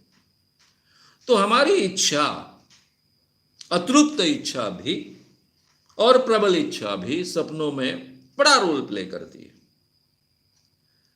इतना ही नहीं तो जो चीजें हमारे जीवन में आवश्यक है लेकिन वो पूरी नहीं हो रही है, वो सपनों में पूरी होती है। जैसे नेचर ने इंसान को बनाया तो उम्र में आने के बाद में सेक्स शुरू करने की भी आवश्यकता होती है, नेचर की वो आवश्यकता होती है। लेकिन हमने ऐसा समाज बनाया कि शादी के बिना तो सेक्स शुरू नहीं हो सकता है। अब लड़का 25 साल तक तो शादी नहीं करेगा, लेकिन उसकी सेक्सुअल उम्र तो 15-16 साल में बन जाती है। फिर क्या होगा? अगर वो कोई तरीका उपयोग में नहीं लाता होगा तो फिर वो सपनों में जो होना चाहिए हो जाता है, जिसको हम स्वप्न दोष कहते हैं, वेट ड्रीम्स कहते हैं। तो इस ढंग की भी बातें होती है, यानी हमारे शरीर की और मन की जो आवश्यकताएं होती हैं वो भी हम सपनों में पूरी करते हैं, जो अतृप्त इच्छाएं रहती है वो भी सपनों में पूरे करते हैं, जिसके कारण हम डिस्टर्ब होते, दुखी होते, उसका भी प्रकटीकरण सपनों में होते रहता है। ऐसा चित्र विचित्र सपनों में होते रहता है। जाने अनजाने में ये सपने साइकोथेरेपी का काम करते हैं और प्रॉब्लम्स बढ़ाने का भी काम कर सकते हैं। अगर बार बार बुरे सपने आते हैं तो इंसान और ज्यादा अस्वस्थ बनते जाता है, तो प्रॉब्लम्स बढ़ाने का भी काम कर सकते हैं। हमें सपने कौन से याद आते हैं? नॉर्मल अगर हमारे साइकिल चल रहे हैं और नॉर्मल सपने आ रहे हैं तो हमें वो सपने, अगर सपनों के समय में हम उठते नहीं है तो हमें कभी सपने याद नहीं आते। हम कब उठते हैं? जब हमको उठाया जाता है या फिर हम उठते, अलार्म लगा दिया, जैसे आजकल हमको अलार्म लगाकर उठना पड़ता है क्योंकि समय की पाबंदी होती है, तो जैसे ही अलार्म बज रहा है उस वक्त, उस समय अगर हम सपनों के समय में हैं, 1.5 घंटे की नींद, उसके बाद में 10 मिनट्स to 50 मिनट्स सपना, ये अगर सपनों के पीरियड में है तो नेचुरली हमको सपने दिखेंगे, याद आएंगे मैं क्या देख रहा था। अगर हम सपनों के पीरियड में नहीं है, केवल नींद के पीरियड में है, तब अलार्म बजा, हम जाग जाते हैं, तो फिर कुछ याद नहीं आएगा। इसका मतलब हमने रात भर सपने नहीं देखे, क्या देखे, लेकिन सपनों के समय में नहीं उठे। जब कोई भयप्रद सपना होता है, डरावना सपना होता है, तब हम उठते हैं, और तब हम उठते हैं तो तब हम बहुत डर जाते हैं, फिर हमको बहुत डर महसूस होता है, वो डरावना हमको लगता है। तो इसलिए डरावने सपनों के समय हम जाग जाते हैं। कभी कभी बहुत सुंदर, जो हमको अंदर से लगता है कि ये सपना मुझे बहुत अच्छा लगा, हवा हवा सा जिसको कहते हैं, इच्छा होती है कि ऐसा सपना होना चाहिए, क्योंकि सपना देखते समय तो आपको पता नहीं होता ये सपना है, तब तो वो एक्चुअल आपके बारे में घट रहा है ऐसा आपको लगता है। उस समय भी हम कभी कभी जाग जाते हैं, यानी आनंद देने वाले सपनों में भी हम कभी कभी जागते हैं, लेकिन ज्यादातर हम डरावने सपनों के समय में जागते हैं। और जब हम जागते हैं तब अगर सपना हम देखते हैं तो हमको याद आता है। तो सिंपल नियम है, हमको रात को कई सपने पड़ते हैं, सैकड़ों सिंबल्स हर रात में हम देखते हैं, लेकिन सपनों के समय में अगर हम नहीं जागे हैं तो हमको सपने याद नहीं आते हैं, और किसी भी कारणवश अगर सपने के समय में हम जागते हैं तो हमको सपने याद आते हैं। ये सपनों के बारे में बहुत एक चमत्कारिक बात है। सपनों के बिना हमारी नींद भी अधूरी है, और सपनों के बिना हमारा माइंड भी काम नहीं कर सकता है। तो सपने हमारे जीवन का अविभाज्य भाग है। और नेक्स्ट,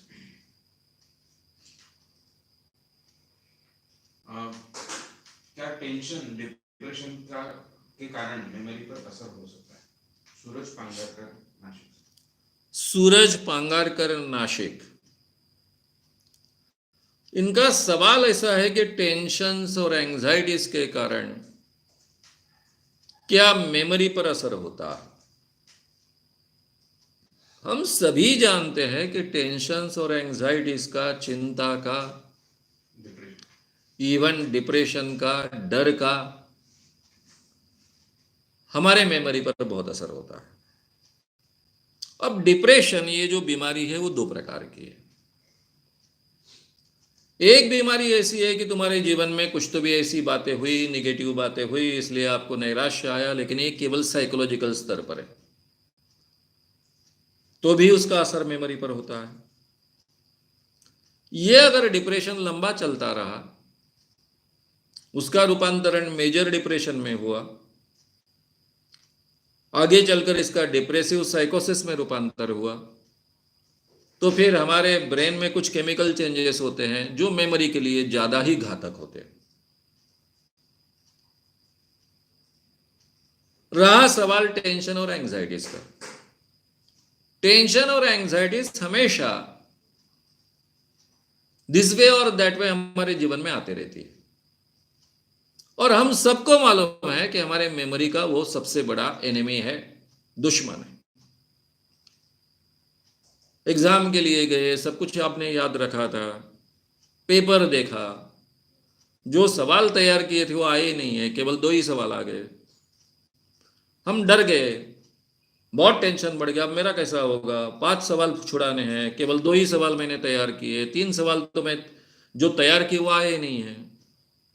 टेंशन इतना बढ़ता है, इतना बढ़ता है कि वो 2 सवाल छुड़ाने के लिए जाते हैं तो कुछ भी याद नहीं आता है, पेपर कोरा छोड़कर, ब्लैंक छोड़कर आना पड़ता है। ये तो अनुभव हर एक ने कभी ना कभी अपने जीवन में किया है। इसलिए मैं हमेशा कहता हूं कि एग्जाम देने के लिए अपने मेमोरी कर का विश्वास अगर आपको बढ़ाना है तो एक काम कीजिए, कुछ एग्जाम्स बगैर पढ़ाई के दीजिए। अब ये मेरे जैसा कहने वाला शायद मैं अकेला हूंगा, विचित्र टीचर हूं। टीचर कर तो मैं बहुत अच्छा हूं, ऐसा अपने आप को मानता हूं, लेकिन विचित्र टीचर हूं। मैं अपने स्टूडेंट्स को, और जिनको भी मैं वर्कशॉप में पढ़ाता हूं, उनको हमेशा सलाह देते आओ, आप कितने भी होशियार हो, फिर भी आपके मेमोरी पर का आपका विश्वास बढ़ाने के लिए मैं कहूंगा कि एक आधी एग्जाम आप मजाक मजाक में दे दो। स्टडी करना नहीं, कुछ नहीं, बस जाकर बैठने का एग्जाम के लिए, लेकिन ईमानदारी से 3 घंटे लिखने का। 3 घंटे अगर पेपर का है तो वो 3 घंटे पेपर छुड़ाने का प्रयास करने का, ईमानदारी से, वहां पिक्चर की स्टोरी वगैरह नहीं लिखने का। तब आपको याद आएगा कि मुझे कहां कहां से याद आता है। आप पहले से, आपका माइंड रेडी है। माइंड किस लिए रेडी है कि मैं तो मजाक मजाक में एग्जाम दे रहा हूं, पास हो ना पास हो इसका संबंध नहीं, मैंने स्टडी नहीं किया है, एग्जाम के लिए प्रिपेयर ही नहीं हुआ, इसलिए टेंशन का कोई सवाल ही नहीं है। मस्त फ्रेश माइंड से जाइए, मस्त नींद लेकर जाइए, एग्जाम में 3 घंटे लिखिए, आपका कॉन्फिडेंस आपके मेमोरी पर का बहुत बढ़ जाएगा। तब आपको ध्यान में आएगा कि कहां कहां कब कब का आपको याद आता है। ऐसी कई एग्जाम्स मैंने अपने जीवन में दिए। काम में मशरूफ रहता था, समय नहीं मिलता था, एग्जाम है, टालने के बजाय चलो जाके देखे, मजाक कर कर दे दे। मैंने जर्नलिज्म के पेपर वैसे दिए थे, और मेरी दिक्कत ऐसी हो गई, मैं एक भी पीरियड को जा नहीं पाता था, रात को देरी तक काम करता था। मैं खुद जर्नलिस्ट था और जर्नलिज्म का स्टूडेंट भी था, और कभी कम्युनिकेशन का पेपर यानी एक भी क्लास अटेंड नहीं किया। हेड ऑफ द डिपार्टमेंट मेरे मित्र भी थे, उन्होंने मुझे पहले ही कह दिया कि तुम्हारे एडमिशन के बारे में बहुत हो हल्ला हुआ है, इसलिए एग्ज़ाम तो तुमको देनी पड़ेगी। मैं गया, एग्ज़ाम दिया, पेपर जांचा, जांचने के बाद में मार्क्स बहुत अच्छे दिए, और हमारे हेड ऑफ द डिपार्टमेंट को इच्छा हो गई कि पूरे क्लास में उन्होंने कह दिया कि श्याम मानव ने बहुत सुंदर लिखा है, टॉप मोस्ट मार्क्स पाए हैं। उन्होंने तो एक भी पीरियड अटेंड नहीं किया है, तो कौन कौन सी किताबें पढ़ी, ये सवाल मुझे पूछा। अब मेरी दिक्कत ऐसी आ गई कि मेरे हेड ऑफ द डिपार्टमेंट मेरे मित्र हैं, सब पता है, सबको पता है। अगर मैं कहता हूं कि मैंने कुछ भी नहीं पढ़ा तो उन्होंने झूठे मार्क्स दिए हैं, झूठी तारीफ कर रहे हैं, तो उनकी इज्जत का क्या होगा। लेकिन मैंने सही में किताब नहीं पढ़ी। लेकिन कम्युनिकेशन मेरे यानी व्यवहार का विषय रहा है। इतने दिनों से मैं सामाजिक क्षेत्र में काम कर रहा हूं, क्या क्या पढ़ते आया हूं। हाँ, जर्नलिज्म के लिए जो कम्युनिकेशन की किताब है वो मैंने नहीं पढ़ी है, लेकिन बाकी क्या क्या पढ़ा है, और ऐसे ही आ गया था और लिख डाला मैंने पेपर। तो ऐसे कई अनुभव मेरे जीवन में मैंने लिए हैं। जब आप पूरी तरह से रिलैक्स होते हो, कोई टेंशन नहीं होता है, कोई चिंता नहीं होती है, ना ही प्रेशर होता है पास होने का, तब आप पेपर लिखिए, बहुत एंजॉय करोगे, अपने मेमोरी पर का आपका भरोसा बढ़ जाएगा। इसलिए मैं हमेशा दबे हुए जो विद्यार्थी होते हैं एग्जाम के प्रेशर के नीचे, उनको सलाह देता हूं कि एक आधी एग्जाम आप ऐसी कर कर देखिए, तो आपके मेमोरी पर का आपका विश्वास बढ़ेगा। 2 साल पहले, 3 साल पहले पढ़ा हुआ भी आपको याद आता है एग्जाम के समय, ये अनुभव ले पाओगे। उल्टा अनुभव तो हम सब ने लिया हुआ होता है कि हम बहुत तैयारी कर कर गए, एग्जाम के लिए बैठे, किसी कारणवश हमें बहुत प्रेशर आया, हमें डर महसूस हुआ कि अब मैं अच्छे ढंग से मार्क्स नहीं पाऊंगा, और जो हमें याद था वो भी याद नहीं आ रहा है। ये अनुभव तो हर एक ने लिया हुआ होता है। अब दूसरे तरीके का अनुभव लिए, ऐसा मैं कहूँगा। इसलिए मैं हमेशा कहता हूँ कि एग्ज़ाम के समय में अच्छी नींद लीजिए, रिलैक्स रहिए, जो भी तैयारी करनी है वो एग्ज़ाम के बहुत पहले कीजिए। हमारा हमेशा उल्टा होता है, जब हमें एग्ज़ाम देनी होती है तब रात दिन जागेंगे, कम नींद लेंगे, नींद कम होगी तो आपका माइंड फ्रेश नहीं होगा, फ्रेश माइंड नहीं होगा तो मेमोरी अच्छा काम नहीं करेगी, माइंड में टेंशन होगा, एंग्जाइटी होगी, नैराश्य होगा तो माइंड अच्छा काम नहीं करेगा, यानी मेमोरी अच्छा काम नहीं करेगी। ये उसके एनिमीज है, ये हमने हमेशा याद रखना चाहिए। इसलिए जब टेंशन फ्री माइंड होता है और बहुत रिलैक्स माइंड होता है, तब हमारी मेमोरी बहुत अच्छे ढंग से काम करती है, मैक्सिमम ऑप्टिमम पॉसिबल तरीके से काम करती है। नेक्स्ट, इसी तरह के सवाल दो लोगों ने पूछे हैं कि अब जब मैं पढ़ता हूँ या पढ़ती हूँ तो पढ़ा हुआ याद नहीं रहता, याद करने में कठिनाई होती है, क्या करें? ऐसा ही सवाल वही सवाल दो लोगों ने पूछा है, एडवोकेट संघमित्रा कांबळे और वीरेंद्र भाटी। एडवोकेट संघमित्रा कांबळे और वीरेंद्र भाटी इन्होंने सवाल पूछा है कि हम बहुत पढ़ते हैं लेकिन वो ठीक ढंग से याद नहीं रहता है। अभी ऐसा होने लगा है कि पढ़ा हुआ है, अभी ऐसा होने लगा है कि पढ़ा हुआ याद नहीं रहता है।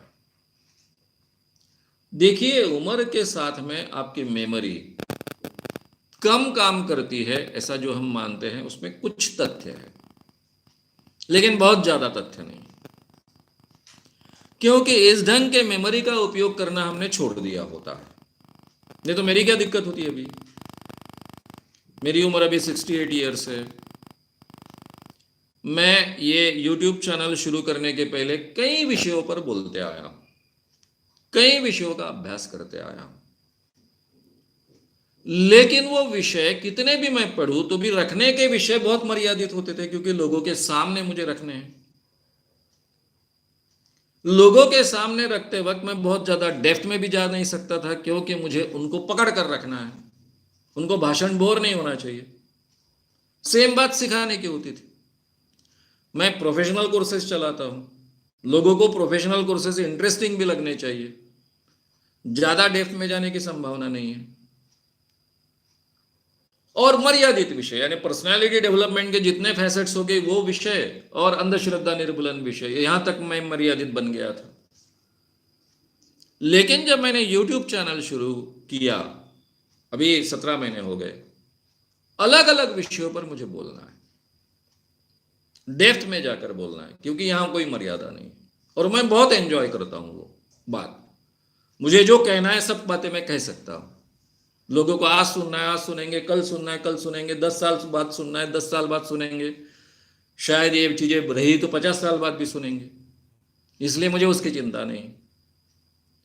तो ये 68 की उम्र में भी मैं ये सब चीजें याद रख सकता हूं। यहां तो पढ़ के नहीं सुना सकता, याद रखकर तो बोलना होता है। उम्र का असर नहीं होता क्या?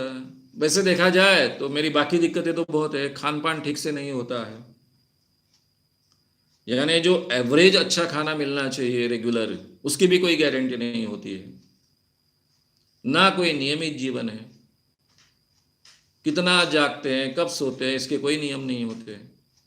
यानी मेमोरी के लिए जो आवश्यक बातें हैं, नियमित नींद, नियमित अच्छा खाना, वो भी ना होने के बावजूद मैं अगर 68 की उम्र में याद रख सकता हूं तो आपको क्या दिक्कत है? और मेरी मेमोरी बहुत एक्स्ट्राऑर्डिनरी है ऐसा कभी था नहीं, ना आज है।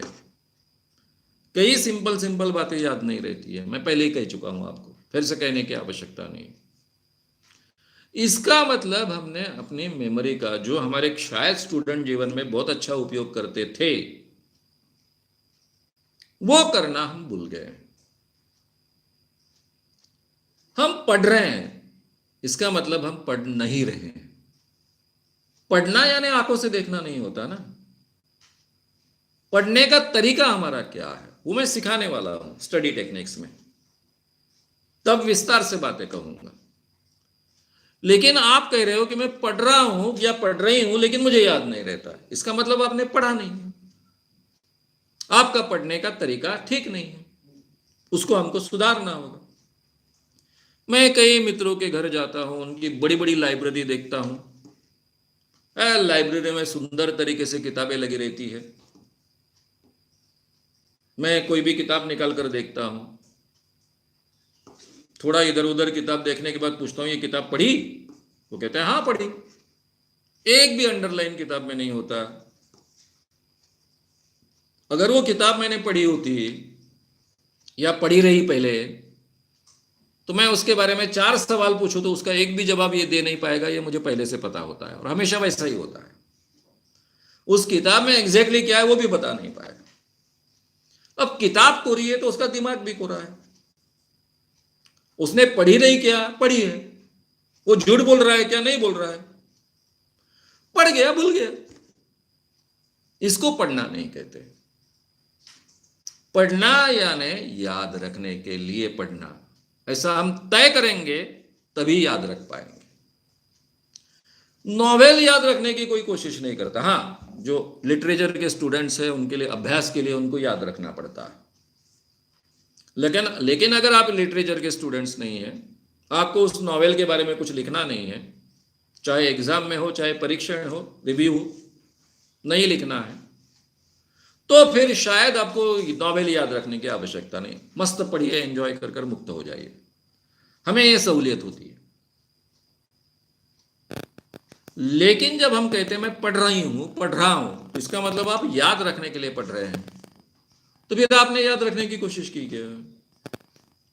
याद रखने के पहले, याद रखने के लिए सबसे जरूरी शर्त होती है कि अपने मन में निश्चय करना, ये मुझे याद रखना है, नंबर 1। नंबर 2, जो हम पढ़ रहे हैं उसको समझ लेना, हर पैराग्राफ पे अटक जाने का। पहला पैराग्राफ पढ़ने के बाद में मुझे वो पूरी तरह से समझा है, नहीं समझा है। समझा है इसका मतलब उसका मतलब समझा है, वो मतलब पहले ठीक ढंग से आप समझ लो, नहीं तो आगे के पैराग्राफ पर मत जाओ।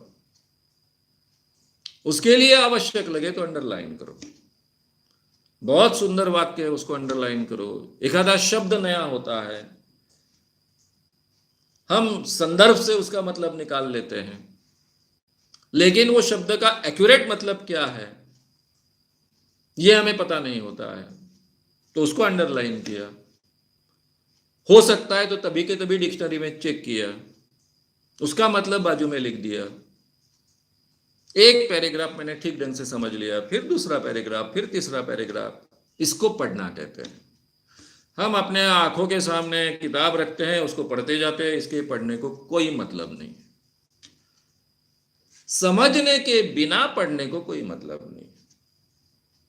सर ऐसा करेंगे तो बहुत समय लगेगा।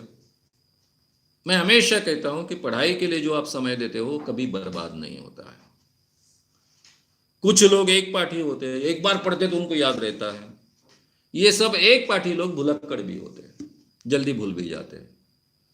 इसलिए हमको जल्दी याद नहीं रहता है, इसकी कंप्लेंट मत करो, उसका फायदा उठाओ। ठीक ढंग से याद करो, दोबारा कोशिश करो, तिबारा कोशिश करो, 4 बार कोशिश करो, ठीक ढंग से याद रखो, आपका रिटेंशन बढ़ेगा, आउटपुट भी बढ़ेगा। और फिर याद रखने के जो बाकी टेक्निक्स है वो निमोनिक्स में मैं सिखाने वाला हूँ।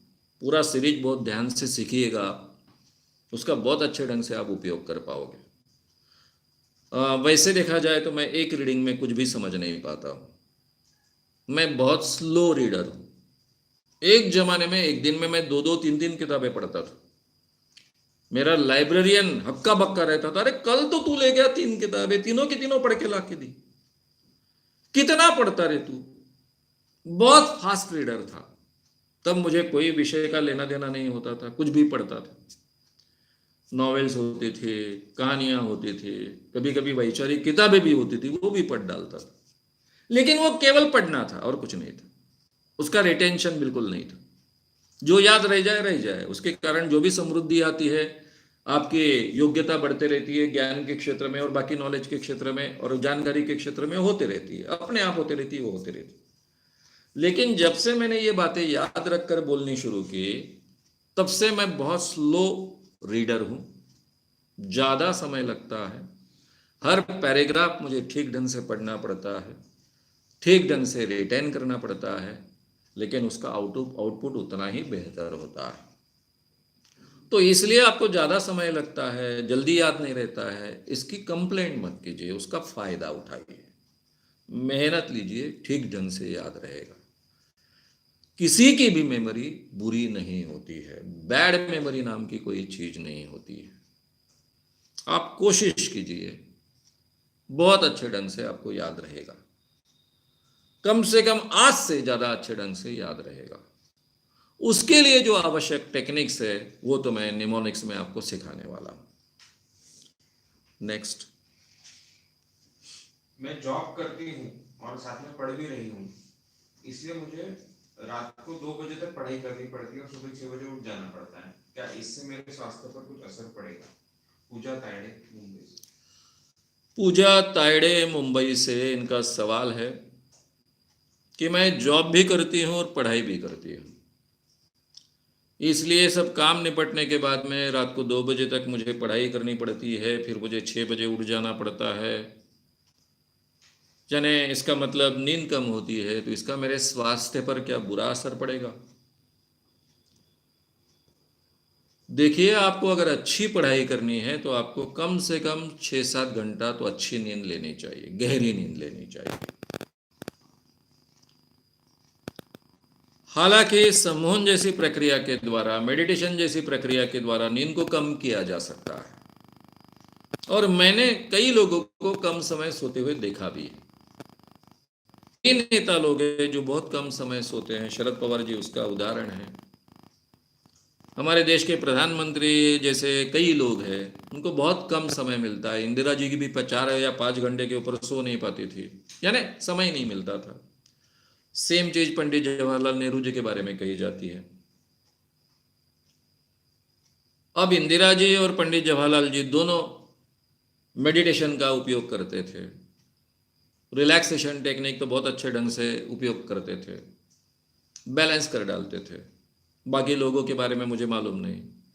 शरद पवार जी कोई रिलैक्सेशन टेक्निक का उपयोग करते हैं नहीं करते हैं मुझे मालूम नहीं है, उन्होंने कभी इस बारे में कहा नहीं, और मैंने भी कभी जब मुलाकात हुई पूछा नहीं। अभी शायद एक आधे बार पूछूंगा कि आप कौन से टेक्निक का उपयोग करते हो कि नहीं करते हो। तो उससे नींद कम की जा सकती है, लेकिन मैं कभी एडवाइज नहीं करता हूं। मैं ये मानता हूं कि 6 घंटा 7 घंटा हर व्यक्ति ने नींद लेनी चाहिए। जितनी आप अच्छी नींद लोगे उतना ही आपका टोटल आउटपुट बढ़ेगा। नींद पर के जितने रिसर्च है उसका आउटकम यही है कि आप जो नींद बचाकर काम करते हो उसका कोई फायदा नहीं होता। मुझे मालूम है बाबा साहब आम्बेडकर 18-18 घंटे अभ्यास करते थे, उनसे काफी लोग प्रेरणा लेते हैं, और इसलिए 18-18 घंटे अभ्यास करना, 2-4 घंटे ही सोना, ये करना चाहिए ऐसा काफी लोगों को लगता है, लेकिन स्वास्थ्य के लिए अच्छी बात नहीं है। शायद बाबा साहब अपना स्वास्थ्य अच्छा नहीं रख पाए, इसके पीछे ये भी कारण होगा। अगर वो स्वास्थ्य अच्छा रख पाते तो देश के लिए फायदा होता, और सालों तक वो जी पाते, और वो और सालों तक जी पाते तो उसके क्या क्या फायदे हो सकते थे, ये तो मैं बहुत अच्छे ढंग से समझ सकता हूं, बोलते आया भी हूं। तो इसलिए सेहत के लिए हमने कॉम्प्रोमाइज नहीं करना है। एक जमाने में मुझे भी ये सब सहन करना पड़ा, मेरे पढ़ाई के दिनों में नहीं। जब मैंने अंधविश्वास के खिलाफ काम शुरू किया 1982 में, तो साधारणतः 1991 तक मेरा खुद कोई स्वतंत्र घर नहीं था, कुछ नहीं था, रहने के लिए ठीक ढंग से जगह नहीं थी, नींद नहीं मिलती थी, काम तो करना था, ठीक ढंग से 4-5 घंटे सोता भी नहीं था। ये बहुत अमानुष जीना था, ऐसा जीना नहीं जीना चाहिए। मुझे अगर फिर से जीवन मिला तो उस ढंग का जीवन मैं नहीं जीऊंगा। 91 के बाद जब मैंने पर्सनालिटी डेवलपमेंट के वर्कशॉप शुरू किए, कमाना शुरू किया, तब काफ़ी चीज़ें मेरे हाथ में आई, और फिर कंट्रोल हाथ में आने के बाद में मैं अपने आप को ठीक बैलेंस कर पाया। आपने नींद पूरी लेनी चाहिए। रिसर्च ये कहते हैं कि जो भी नींद का समय आप बचाते हो और किसी काम में डालते हो वो वेस्ट जाता है, उतना काम अच्छा नहीं कर पाते। अब मैं आपकी दिक्कत समझ सकता हूं, क्योंकि मेरी मां की भी अवस्था इसी ढंग से थी। उसने तो अपनी उम्र के, मुझे लगता है 50-55 के बाद, हाँ 55 के बाद उसने मैट्रिक किया, 10वीं की एग्जाम दी। तो ये कितनी मेहनत हो सकती है इसका मुझे डेफिनेटली कल्पना है, लेकिन इसके बावजूद मैं कहूंगा कि आप 6 घंटे की नींद के बारे में कॉम्प्रोमाइज मत कीजिए। बाकी पढ़ाई के लिए कब समय निकाल सकते हो, उसके लिए जो करना संभव है वो कीजिए। उसके लिए क्या पॉसिबिलिटीज है, आपका समय बचाने के लिए कौन कौन आपको मदद कर सकता है, घर के लोग आपको कैसे मदद कर सकते हैं, जब पढ़ाई के लिए आपको सब अवसर दिया जाएगा, इसके बारे में, एडजस्टमेंट के बारे में सोचिए। लेकिन नींद के बारे में कॉम्प्रोमाइज मत कीजिए। 6 घंटे तो नींद लीजिए और रिलैक्सेशन टेक्निक्स अपने जीवन का हिस्सा बनाइए। हो सके तो सम्मोहन जैसा तरीका सीखिए, मेडिटेशन जैसा तरीका सीखिए।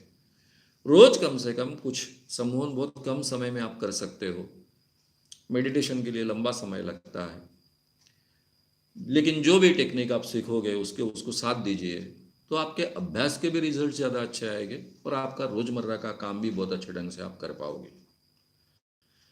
मेरी एक विद्यार्थिनी बहुत दिन रात काम करती थी।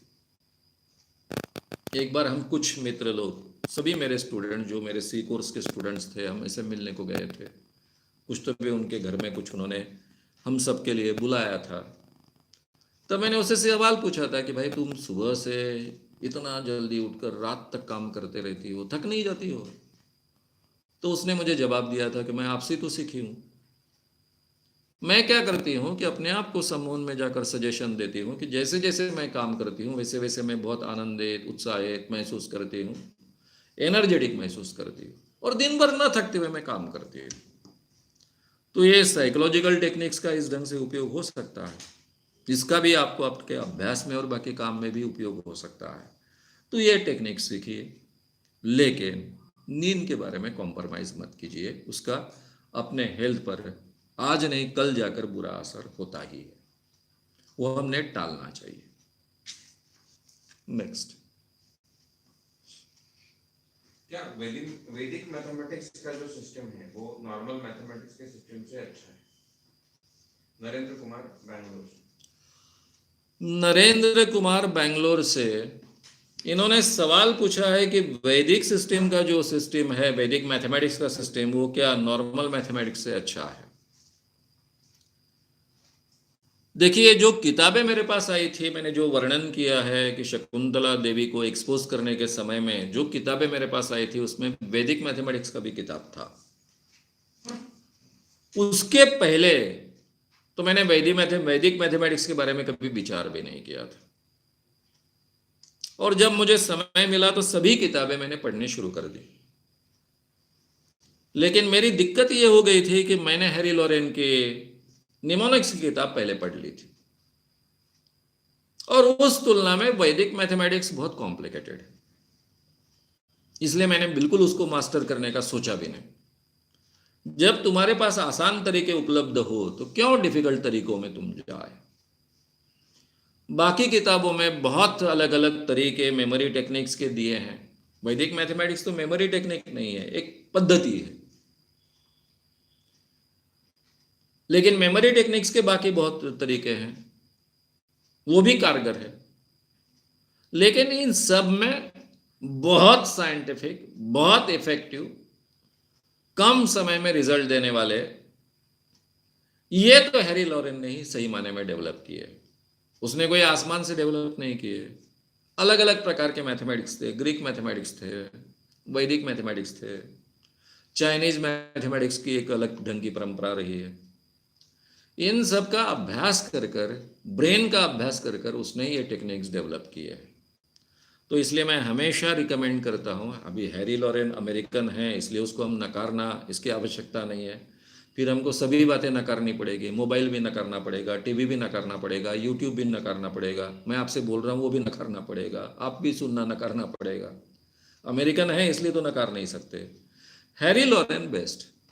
अपना समय वैदिक मैथमेटिक्स में, केवल वो वैदिक है, हमारा है, इसलिए उसमें आज के ज़माने में बर्बाद करने की आवश्यकता नहीं है। तो आप मेमोरी टेक्निक्स के बारे में अगर सोचोगे तो हैरी लॉरेन के सबसे बेस्ट है। उसका नाम भी किताब का मैंने बताया है, सुपर पावर मेमोरी। एक किताब काफ़ी है, उसकी ही, हैरी लॉरेन की काफ़ी किताबें हैं। उससे बेहतर मुझे कोई मेमोरी टेक्निक्स वाला नहीं मिला। नेक्स्ट। फॉल्स मेमोरी यानी क्या, ये कैसे तैयार होती है? योगेश राणे।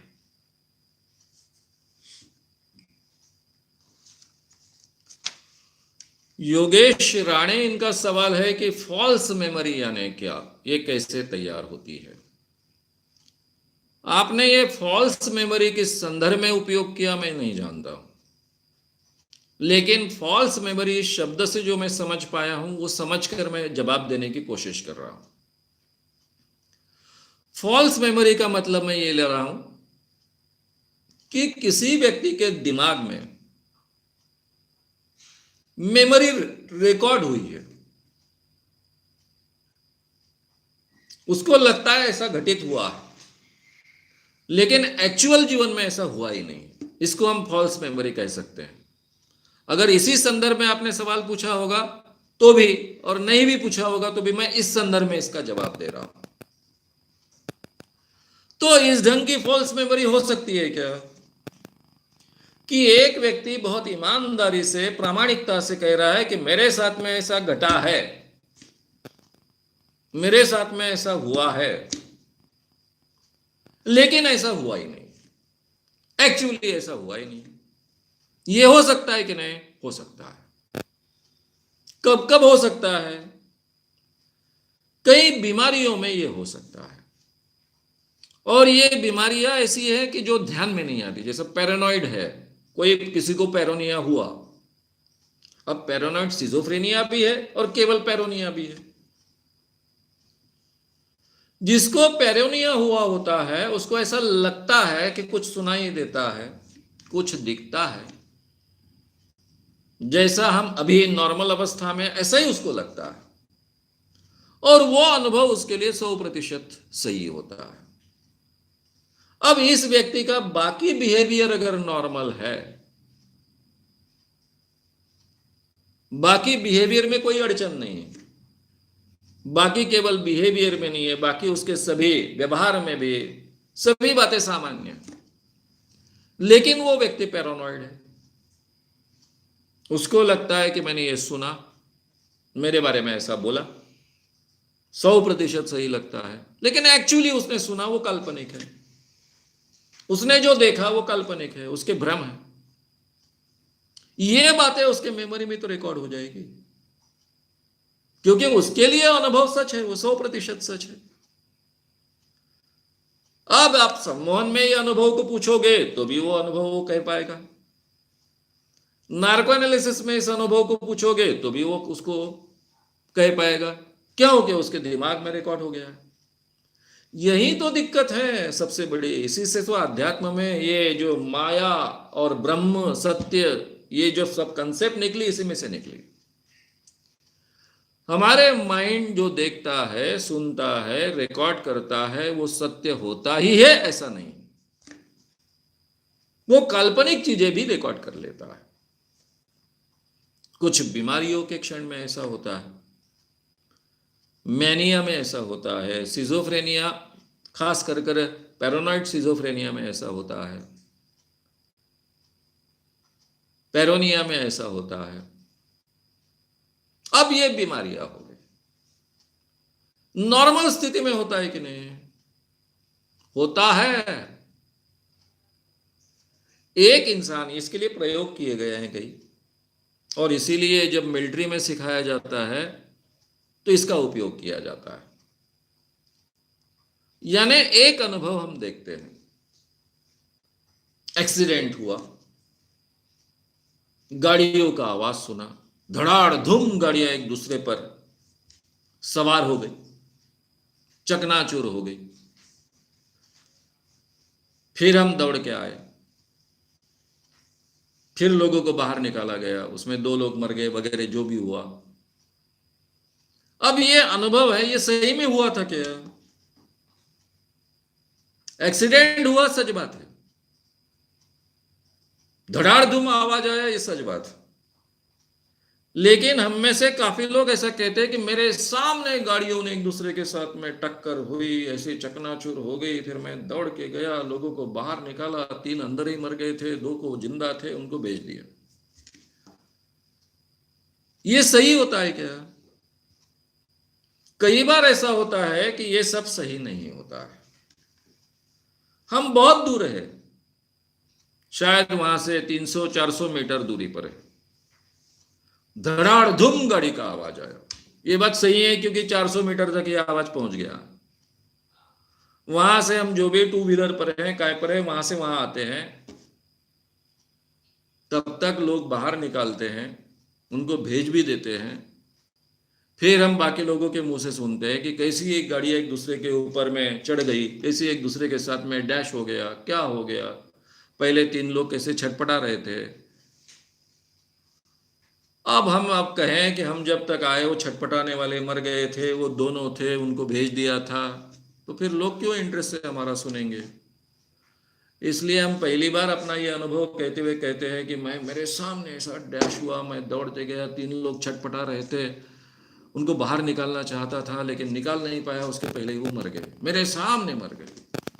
फिर जो 2 लोग थे, उन 2 लोगों को ऐसा बाहर निकाला गया, वो जिंदा थे, उनको भेजा गया। ये सब वर्णन हम करते हैं। पहली बार हमें एहसास होता है कि कुछ बातें सच है, कुछ बातें मैं झूठ कह रहा हूं। एक बार ये अनुभव दोहराते हैं, दूसरी बार दोहराते हैं, तीसरी बार, चौथी बार, 5वीं बार, 6वीं बार, 10वीं बार, बार बार ये अनुभव अगर दोहराया, कोई टीवी वाले ने हमको पकड़ लिया, हमने टीवी पर ये बातें कह दी, टीवी वाले का प्रसारण हो गया, फिर लोग हमसे पूछ रहे हैं, फिर हम का वर्णन कर रहे हैं, 50 बार ये वर्णन किया, 1 साल बाद भी वर्णन किया, 2 साल बाद भी वर्णन किया, तो सही माने में हमारे दिमाग में रिकॉर्ड हो जाता है।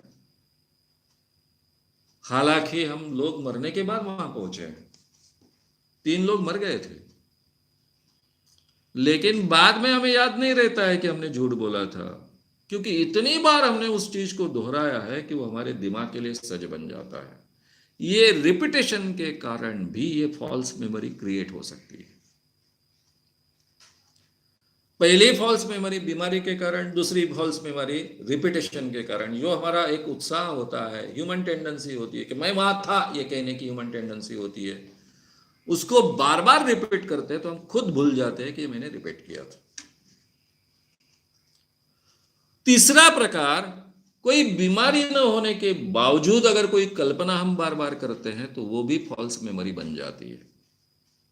इसका एक उत्कृष्ट उदाहरण, घर के सम्मोहन में जो रिग्रेशन किया जाता है, उसकी याददाश्त हमेशा 100% सच मानी गई थी, लेकिन अमेरिका में एक केस हुई। एक बाप पर, अभी मुझे याद नहीं उनका नाम वगैरह, भूल गया मैं, क्योंकि सी कोर्स में कभी बताना पड़ता था तो याद रखता था। अमेरिकन एक व्यक्ति, उसके ऊपर यह केस हो गई कि उसने अपने बेटी के साथ में रेप किया, क्योंकि बेटी की उम्र कम थी इसलिए वो रेप बना। बेटी की उम्र अभी 30 साल के ऊपर है। जब वो 14 साल की थी तब उस पर रेप हुआ। किसने किया? सगे बाप ने किया। यहां कोई सौतेला बाप नहीं है, सगा बाप। बाप को एकदम से जेल हो गई। शुरुआत कैसी हुई? उस लड़की की कुछ प्रॉब्लम थी। ये 30-35 साल की जो लड़की है, उसके कुछ प्रॉब्लम्स थे, वो साइकेट्रिस्ट के पास गई। अमेरिकन अनेक साइकेट्रिस्ट हिप्नोसिस का उपयोग करते हैं, या फिर हिप्नोटिस्ट उनके साथ में, हिप्नोथेरेपिस्ट उनके साथ में जुड़ा हुआ होता है। हिप्नोथेरेपिस्ट ने इसके प्रॉब्लम्स के तह में जाने के लिए, जिसको कहते हैं एनालिसिस करना, हिप्नोसिस द्वारा जो एनालिसिस किया जाता है उसको हिप्नो एनालिसिस कहते हैं। तो इसका हिप्नो एनालिसिस करने के लिए उसको रिग्रेस किया, और रिग्रेशन के समय में उसने कह दिया कि मेरे बाप ने मेरे साथ में बलात्कार किया। अब ये साइकोथेरेपिस्ट और साइकेट्रिस्ट दोनों बहुत जागरूक थे, इन्होंने पुलिस कंप्लेंट कर डाली। पुलिस कंप्लेंट में इसके जो कन्फेशन के, यानी रिग्रेशन के वक्त के जो कन्फेशन के जो सीडीज थे, वो भी सादर किए गए। अब ये प्रूफ हो गया, न्यायमूर्ति ने उसको जेल में भेज दिया। ये बाप बार बार कह रहा है कि मैंने नहीं किया है ऐसा, मैंने नहीं किया है। एक पत्रकार इस व्यक्ति को जानती थी,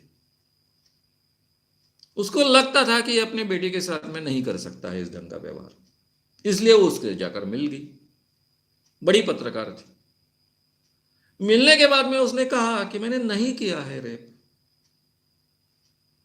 उसने पूरे केस पेपर पढ़े थे, उसने केस पेपर से डेट भी उठाई थी। उसने कहा कि इस डेट को तू कहा था, तुझे याद है क्या? वो बोले मैंने वैसे विचार ही नहीं किया, क्योंकि मैं पहले इतना डिस्टर्ब हो गया कि मेरी खुद की बेटी जिससे मैं इतना प्रेम करता हूं उसने मुझ पर आरोप किए, तो उस ढंग से मैंने सोचा भी नहीं। और उसने ज्यादा अपने आप को डिफेंड भी नहीं किया। नहीं बोले तुमने डिफेंड करना चाहिए, निकाले। उसको डायरी रखने की आदत थी। उसने वो डायरी के जरिए उसको जानकारी दी, यानी जहां भी डायरी रखी होगी वहां जाकर उसने वो डायरी ढूंढी, उस डायरी में डेट्स देखी, उस डेट्स में वो दूसरे देश में था। फिर उसने वो विमान का टिकट यानी एरोप्लेन का टिकट से लेकर सब प्रमाण जुटाया। वो कोर्ट में सादर किया गया कि जब जब ये बेटी कह रही है कि मुझ पर बलात्कार हुआ है, जिस डेट्स का हवाला दे रही है, जिस समय का हवाला दे रही है, उस समय में ये व्यक्ति 3 महीने ऑस्ट्रेलिया में था, अमेरिका में था ही नहीं।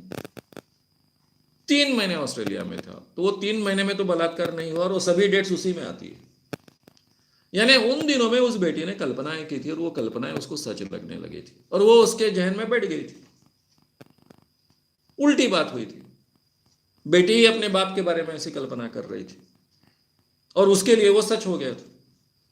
और 14 साल की बेटी है, इसलिए उसके साथ में संबंध बनाना ये रेप हो गया। इस केस के बाद फिर न्यायमूर्ति ने उसको छोड़ दिया। इस केस के बाद रिग्रेशन में जो मेमोरीज होती है, सम्मोहन में जो मेमोरीज बताई जाती है, वो 100% सच होती है ऐसा नहीं मानना चाहिए, वो फॉल्स मेमोरीज होती है ऐसा मानना चाहिए। एक नॉर्म पैदा हुआ। तो ये फॉल्स मेमोरी का सबसे बड़ा उदाहरण है। इसमें वो कोई बीमार वगैरह नहीं थी, केवल कल्पना करती थी, हेलुसिनेट करती थी, या फिर विजुअलाइज करती थी, अपनी ही कल्पना करती थी। शायद उसको बाप बहुत प्रिय होगा, बाप के साथ में वो इमेजिन करती होगी। ऐसा होता है, ये असंभव बात नहीं है इमेजिन करना। उसमें से शायद वो मेमोरी फॉल्स क्रिएट हुई होगी। तो फॉल्स मेमोरी अलग अलग ढंग से क्रिएट हो सकती है। क्योंकि ये विषय बहुत ही अलग है, इसलिए थोड़ा विस्तार से मैंने ये जानकारी आपके सामने रखी। नेक्स्ट, लॉन्ग टर्म मेमोरी कितने दिनों तक हमें याद रहती है, या लॉन्ग टर्म मेमोरी की बातें हमें कितने दिनों तक याद रह सकती है?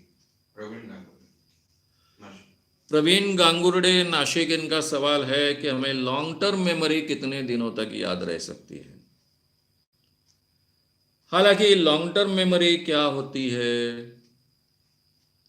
मीडियम मेमोरी क्या होती है, टेम्पररी मेमोरी क्या होती है, इसके बारे में कोई भी अभ्यासकों में एक वाक्यता नहीं। कुछ जो साइकोलॉजिस्ट है वो 2 ही प्रकार की मेमोरी मानते हैं, एक टेम्पररी और दूसरी लॉन्ग टर्म। कुछ साइकोलॉजिस्ट है, इसका अभ्यास करने वाले लोग हैं, वो मानते हैं कि एक मेमोरी होती है टेम्पररी, दूसरी होती है मीडियम, और तीसरी होती है लॉन्ग टर्म। तो इसलिए ये डेफिनेशंस के साथ में बहुत विस्तार से कहने लायक बात है। कोई भी मेमोरी जो परमानेंट होती है वो केवल एक क्षेत्र में की होती है, और वो है तुम्हारे जीवन के ट्रॉमेटिक एक्सपीरियंसेस। ये मेमोरी परमानेंट हो सकती है। आपके जीवन में अगर कोई बहुत भयप्रद घटना घट गई, आपका खुद का एक्सीडेंट हो गया, आपका प्रेम भंग हो गया, प्रेम भंग भी बहुत बड़ा एक्सीडेंट होता है जीवन का। घर की कोई बहुत प्रिय व्यक्ति हम में से हमें छोड़ के गई, चाहे मित्र हो, चाहे घर का कोई व्यक्ति हो, या फिर आपका बहुत अपमान हुआ, खास कर किसी लड़की को आप बहुत चाहते हो और उसके सामने अपमान हुआ जो जिंदगी भर आप भूल नहीं सकते हो, ये भी ट्रॉमेटिक एक्सपीरियंस हुआ। तो ऐसी चीजें आपके परमानेंट मेमोरी में जा सकती है, और ये चीजें अगर बहुत तकलीफ दे है तो परमानेंट मेमोरी में जाने के बावजूद हमारा माइंड उसको भूल जाना चाहता है, और कई बार हम इन चीजों को भूल जाते हैं, यानी कम से कम ऊपरी तौर पर भूल जाते हैं। लेकिन ये चीजें हमारे परमानेंट मेमोरी का हिस्सा होती है। 100% हम कभी इसको भूल नहीं पाते। हम याद नहीं करना चाहते, यहां तक हमारा माइंड तैयार करता है, लेकिन 100% नहीं जाती है। ये परमानेंट मेमोरी होगी। लॉन्ग टर्म मेमोरी नाम की चीज कितना समय याद रहेगी, इसका कोई गणित नहीं होता है। जैसे हम में से कई लोगों ने 1 से लेकर तो 30 तक के पढ़े बचपन में रटे होते। मेरे जमाने में तो रटने ही पड़ते थे, और उस पर हमारी होशियारी भी डिपेंड होती थी। जिसको 30 तक पढ़ा आता है वो होशियार लड़का, जिसको केवल 10 तक पढ़ा आता है वो उतना होशियार लड़का नहीं है। तो एक जमाने में तो हम सब रखते थे। मैं तो गणित में अच्छा व्यक्ति था, जनरली मेरे क्लास में टॉप करता था। लेकिन आज अगर मुझे 30 का पढ़ा बोला जाए तो मैं नहीं बोल पाऊंगा, क्योंकि उसका कभी रिपीटेशन ही नहीं किया है बाद में। हालांकि जो बचपन में हम बातें सीखते हैं वो लॉन्ग टर्म मेमोरी में जा सकती है। भाषा है, प्राथमिक गणित है, ये सब चीजें पाढ़े हैं, ये हमारे लॉन्ग टर्म मेमोरी में जाने चाहिए, जाते हैं, क्योंकि इतना बार बार हम उसको रिपीट करते हैं। लेकिन इसके बावजूद ये हमारे लॉन्ग टर्म मेमोरी का हिस्सा बनेंगे ही, इसकी कोई गारंटी नहीं, क्योंकि उसका अगर रिपीटेशन नहीं होगा तो वो लॉन्ग टर्म में बाकी नहीं रहेंगे।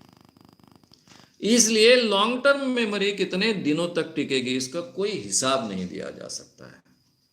अब रिपीटेशन के बिना तो कोई चीज याद नहीं रहती, अपवाद केवल आपके ट्रॉमेटिक एक्सपीरियंसेस या फिर बहुत आनंदमयी एक्सपीरियंसेस जो परसेप्शन में बदल जाते हैं, वो अगर छोड़ दिए तो बाकी जो चीजें आप याद रखते हो वो कोई भी चीज परमानेंट रहेंगी इसकी कोई गारंटी नहीं होती है। वो रिपीटेशन पर डिपेंड होता है। अब आप मन ही मन उस बात को रिपीट करते हो या फिर उसका यूटिलाइजेशन करते हो, उसका उपयोग करते हो, तो परमानेंट मेमोरी में लंबे समय तक रहेगा। जैसी हमारी भाषा है, अब हम ये भाषा उपयोग में ला रहे हैं तो हमको परमानेंट मेमोरी में है। लेकिन मैं अगर 10 साल तक अफ्रीका में जाऊं और मराठी कभी उपयोग में ही नहीं लाऊं तो मराठी के कई शब्द याद आना मुझे 10 साल के बाद थोड़ा डिफिकल्ट जाएगा, लेकिन कुछ समय के लिए। जैसे हम साइकिल नहीं चलाते हैं, 10 साल तक 15 साल तक नहीं साइकिल चलाते, लेकिन पहले साइकिल चलाते तो आधे एक घंटे में हम साइकिल सीख सकते हैं, क्योंकि वो मेरे परमानेंट मेमोरी का हिस्सा बन चुका है। इसलिए ये संभव है, क्योंकि मैं पहले 10-12 साल तक साइकिल चलाते आया। तो इसलिए अभी केवल मैं 5 दिन में 2 दिन में बहुत अच्छे ढंग से साइकिल चलाना शुरू करूंगा। पहले आधा एक घंटा थोड़ा मुझे डिफिकल्ट जाएगा, बाद में मुझे आसान हो जाएगा। तो इसलिए परमानेंट मेमोरी में ये बातें कितने समय तक रहती है ऐसा डेफिनेट कहना मुश्किल है। आप कितना रिपीट करते हो, कितनी बार उसको रिपीटेशन किसी भी ढंग से मन ही मन रिपीट करना, किसी अभ्यास के कारण रिपीट करना, किसी पढ़ाई के कारण रिपीट करना, किसी को सिखाने के बहाने रिपीट करना, या फिर उसका कहीं यूटिलाइजेशन करने के बहाने रिपीट करना, ये अलग अलग तरीके से वो मेमोरी और ज़्यादा अच्छे ढंग से याद रहती है। मेमोरी के लिए, हर प्रकार के मेमोरी के लिए रिपीटेशन की आवश्यकता होती है। अपवाद है केवल हमारे अनुभवों का क्षेत्र, जो भी भावनोत्कट अनुभव होते हैं वो केवल हमको वैसे के वैसे याद रहते हैं, बाकी सब जगह रिपीटेशन की आवश्यकता होती है। और निमोनिक्स का सबसे अच्छा तरीका कौन सा होगा कि जिससे हम किताबों को याद कर सकें, याद रख सकें? राहुल हिसार से, हरियाणा।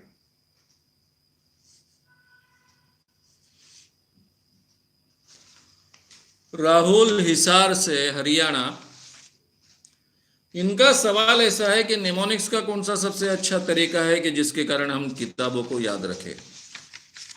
भाई, आपको किताबों को याद रखने की क्या आवश्यकता है? आपको कोई चमत्कार का प्रोग्राम करना है? ये किताबों को याद रखना वगैरह वगैरह ये सब बातें जो भंकस बातें हैं, उसमें कोई मतलब नहीं है। किताबों को क्यों याद रखें? ये तरीका ही गलत है, इसलिए मैं उसको बिल्कुल प्रोत्साहन नहीं दूंगा। आप किताबों के कुछ हिस्से एक चमत्कार कर कर लोगों को बता सकते हो कि इस कौन से पेज पर कौन सा फोटोग्राफ है, कौन से पेज पर क्या है, किस पैराग्राफ में क्या है। और इसके लिए कोई बुद्धि नहीं चाहिए, कुछ नहीं चाहिए, मामूली मीडियोकर भी नहीं, मामूली बुद्धू लड़का भी ये सब कर सकता है। और उसको बहुत महत्व आता है, अरे क्या मेमोरी है इसकी। ये टेक्निक है और ये फालतू टेक्निक है, उसको मैं प्रोत्साहन भी नहीं देता।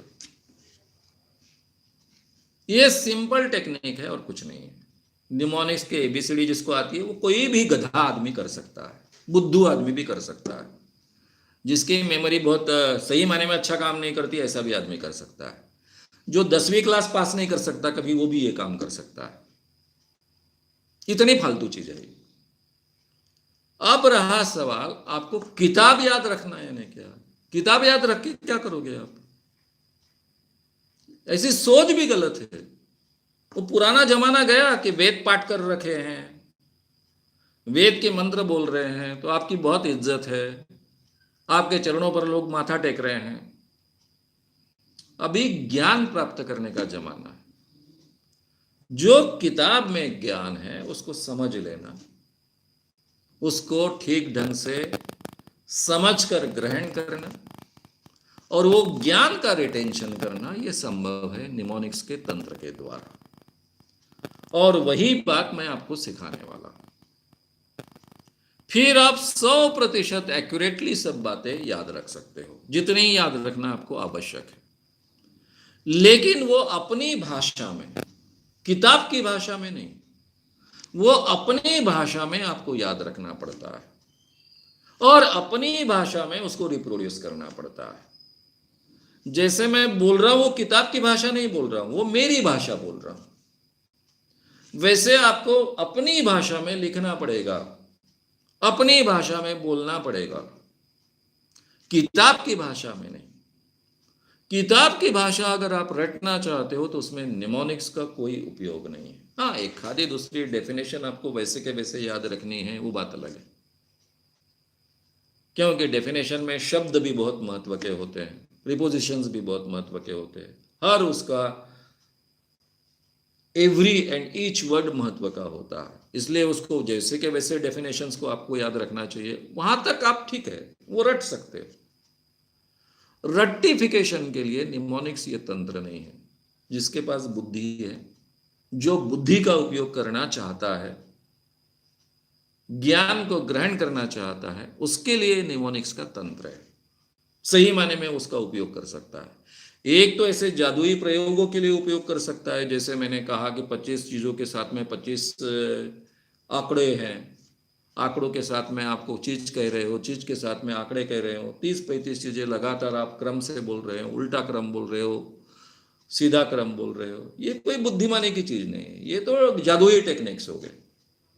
हाँ, बेसिक निमोनिक्स का ही है, लेकिन ये जादुई एक प्रदर्शन हो गया, इसमें कोई दम नहीं है। इसके लिए अगर कोई निमोनिक्स का उपयोग करता होगा यहां तक सीमित, तो इसका मतलब वो निमोनिक्स इस विषय का अपमान करता है।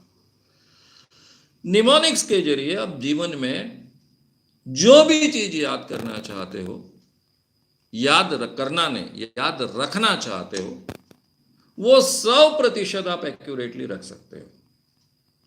लेकिन वो किताबों की भाषा में नहीं, किताबें याद रखना नहीं, किताबों में जो चीजें हैं, जो ज्ञान है, उसको ग्रहण करना अपनी भाषा में, अपनी भाषा में रिटेन करना और फिर अपनी भाषा में रिप्रोड्यूस करना। इसके लिए उसका सुंदर उपयोग कर सकते हो और ये संभव है। और वही बातें मैं निमोनिक्स में आपके सामने रखने वाला हूं। कुछ बातें मैं आपको सिखाऊंगा, बाकी चीजें आपको खुद डेवलप करनी पड़ेगी, क्योंकि ये स्वयं अध्ययन के विषय है और स्वयं अध्ययन करने की क्षमता जिनमें है उन्हीं के लिए इसका सही माने में अच्छे ढंग से उपयोग होता है। तो मुझे लगता है आपने जो सवाल पूछा उसका जवाब आ गया है। तो मित्रों, अभी यहाँ रुकते हैं। ये बेहतर इंसान बनने की जो हमारी प्रक्रिया है उसका सभी हम मिलकर हिस्सा बनेंगे। गुड नाइट, शुभ रात्रि, धन्यवाद धन्यवाद धन्यवाद। श्याम मानव चैनल को आपका समर्थन देने के लिए चैनल को जरूर सब्सक्राइब करें। चैनल के नोटिफिकेशन पाने के लिए बेल आइकन भी दबाएं।